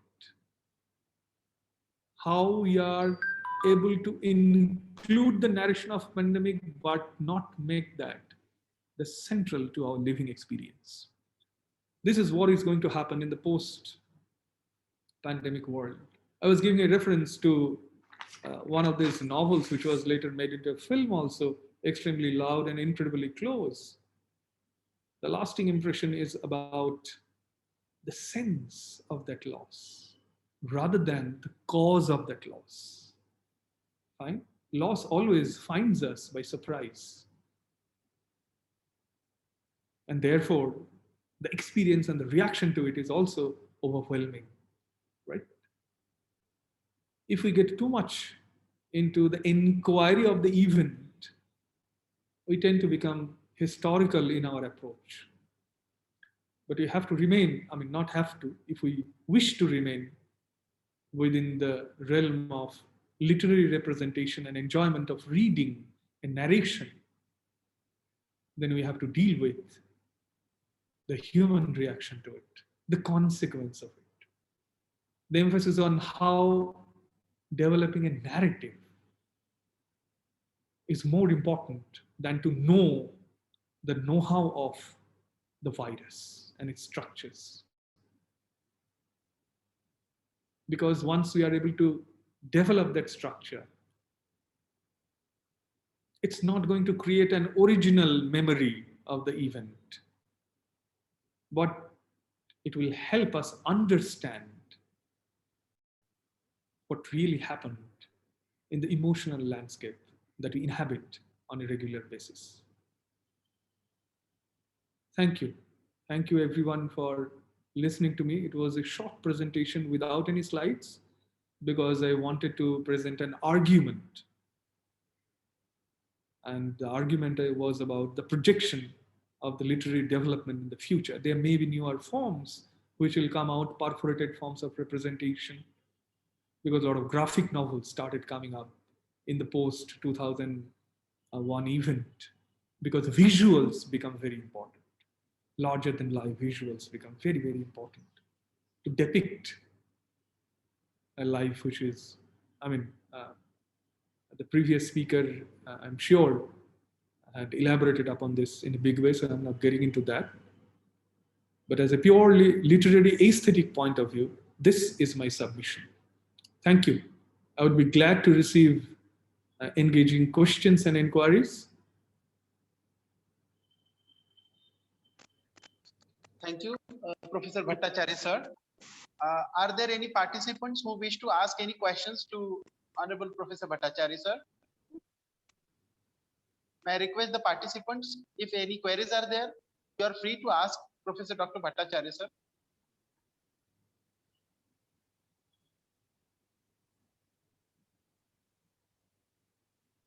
Okay, thank you. Well, people may take some time to react and ask questions, because for my presentation, information was not that important, but because I myself am very much interested in the history of ideas and the aesthetic development, right? So it was rather based upon an argument. So if you want to engage with some argument, that would be really nice, right? If there is a counter argument, that what does literature do? Because it asks a very primary question, that what is it that a novel does to us? You see, we read the novel about World War I, the World War I is already over, and our reading of the novel will also be over, but the life will go on, right? Life does not stop at the last page of the novel. So then what do we do with that impression? Why do we like to revisit an unhappy event, right? Yes. Yeah. Someone is asking a question. Yes.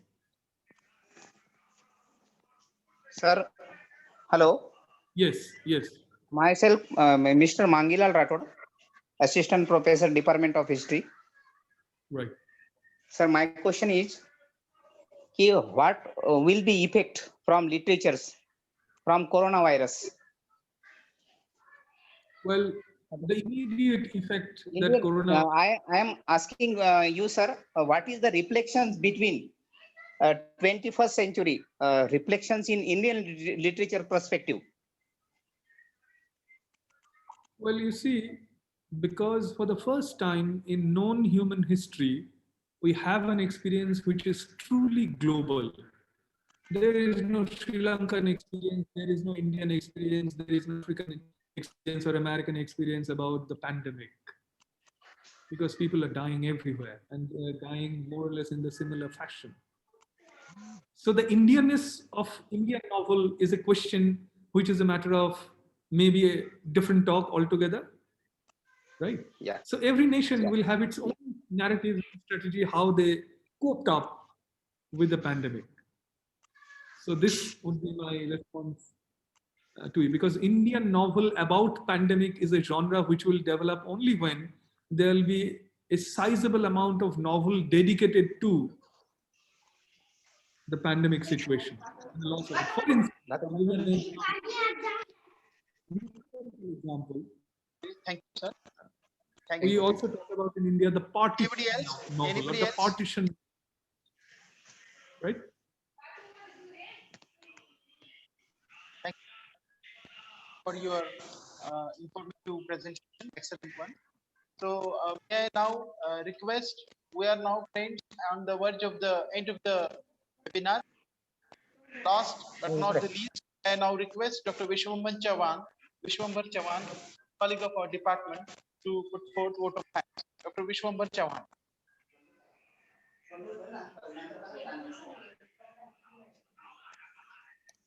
Chavan sir, please start. Chavan sir.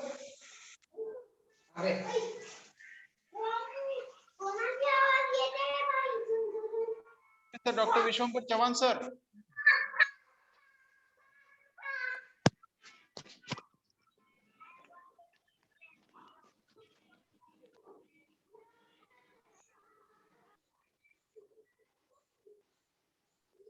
Hello. Yeah. Yes, yes. Okay. You are audible, sir.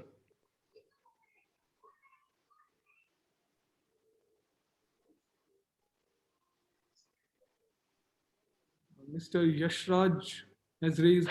Good afternoon, everyone giving me. Hello, can I listen me? 1 minute, Chavan sir. Somebody is there who want to ask question. Hello. Sir, do you listen to me? Please ask. Good afternoon, sir. It is not just a question, as Mr. Vishwambar is, as we have been waiting for his vote of thanks. But I wish to put a comment. Okay, your lecture is very mesmerizing. That you talked about that how we have been affected by corona virus. Not actually coronavirus, but the narration of coronavirus.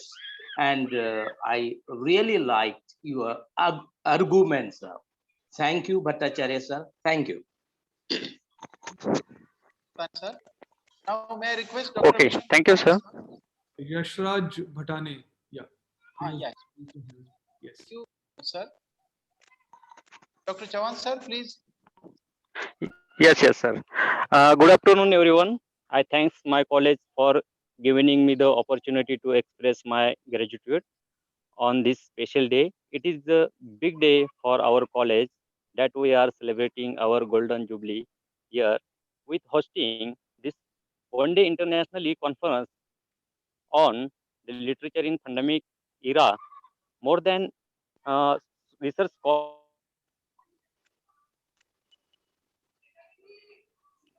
more than 100 participate in on behalf the college, university, and managing councils of MSP Mandals.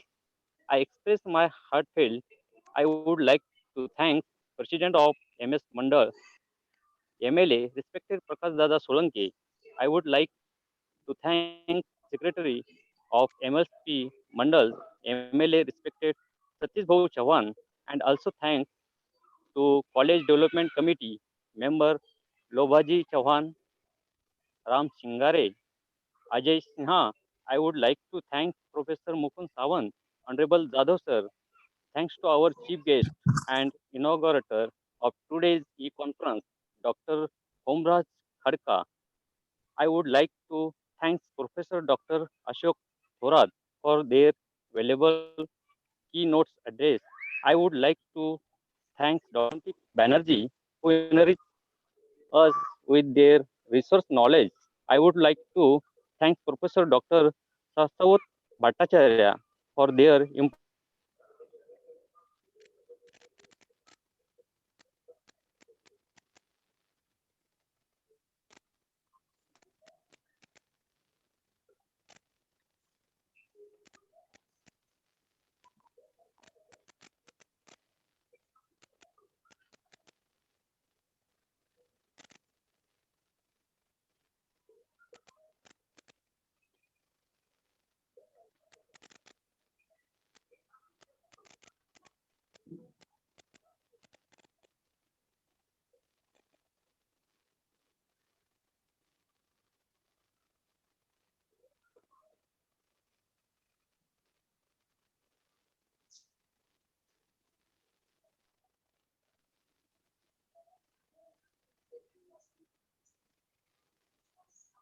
So thank you one and all. With this, with the permission of the president of the program, I take your permission. Once again, I thank from the bottom of my heart to all the resource persons, respected teachers, and all delegates. Thank you very much. We are going to end this webinar here. Thanks again. Okay. Thanks a lot. Thank you.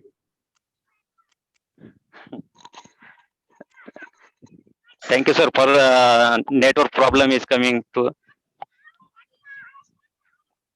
Hello. It happens sometimes. And now that we are online for more than a year, we know that we have to patiently adjust to these situations. We are also mutating like the virus to survive.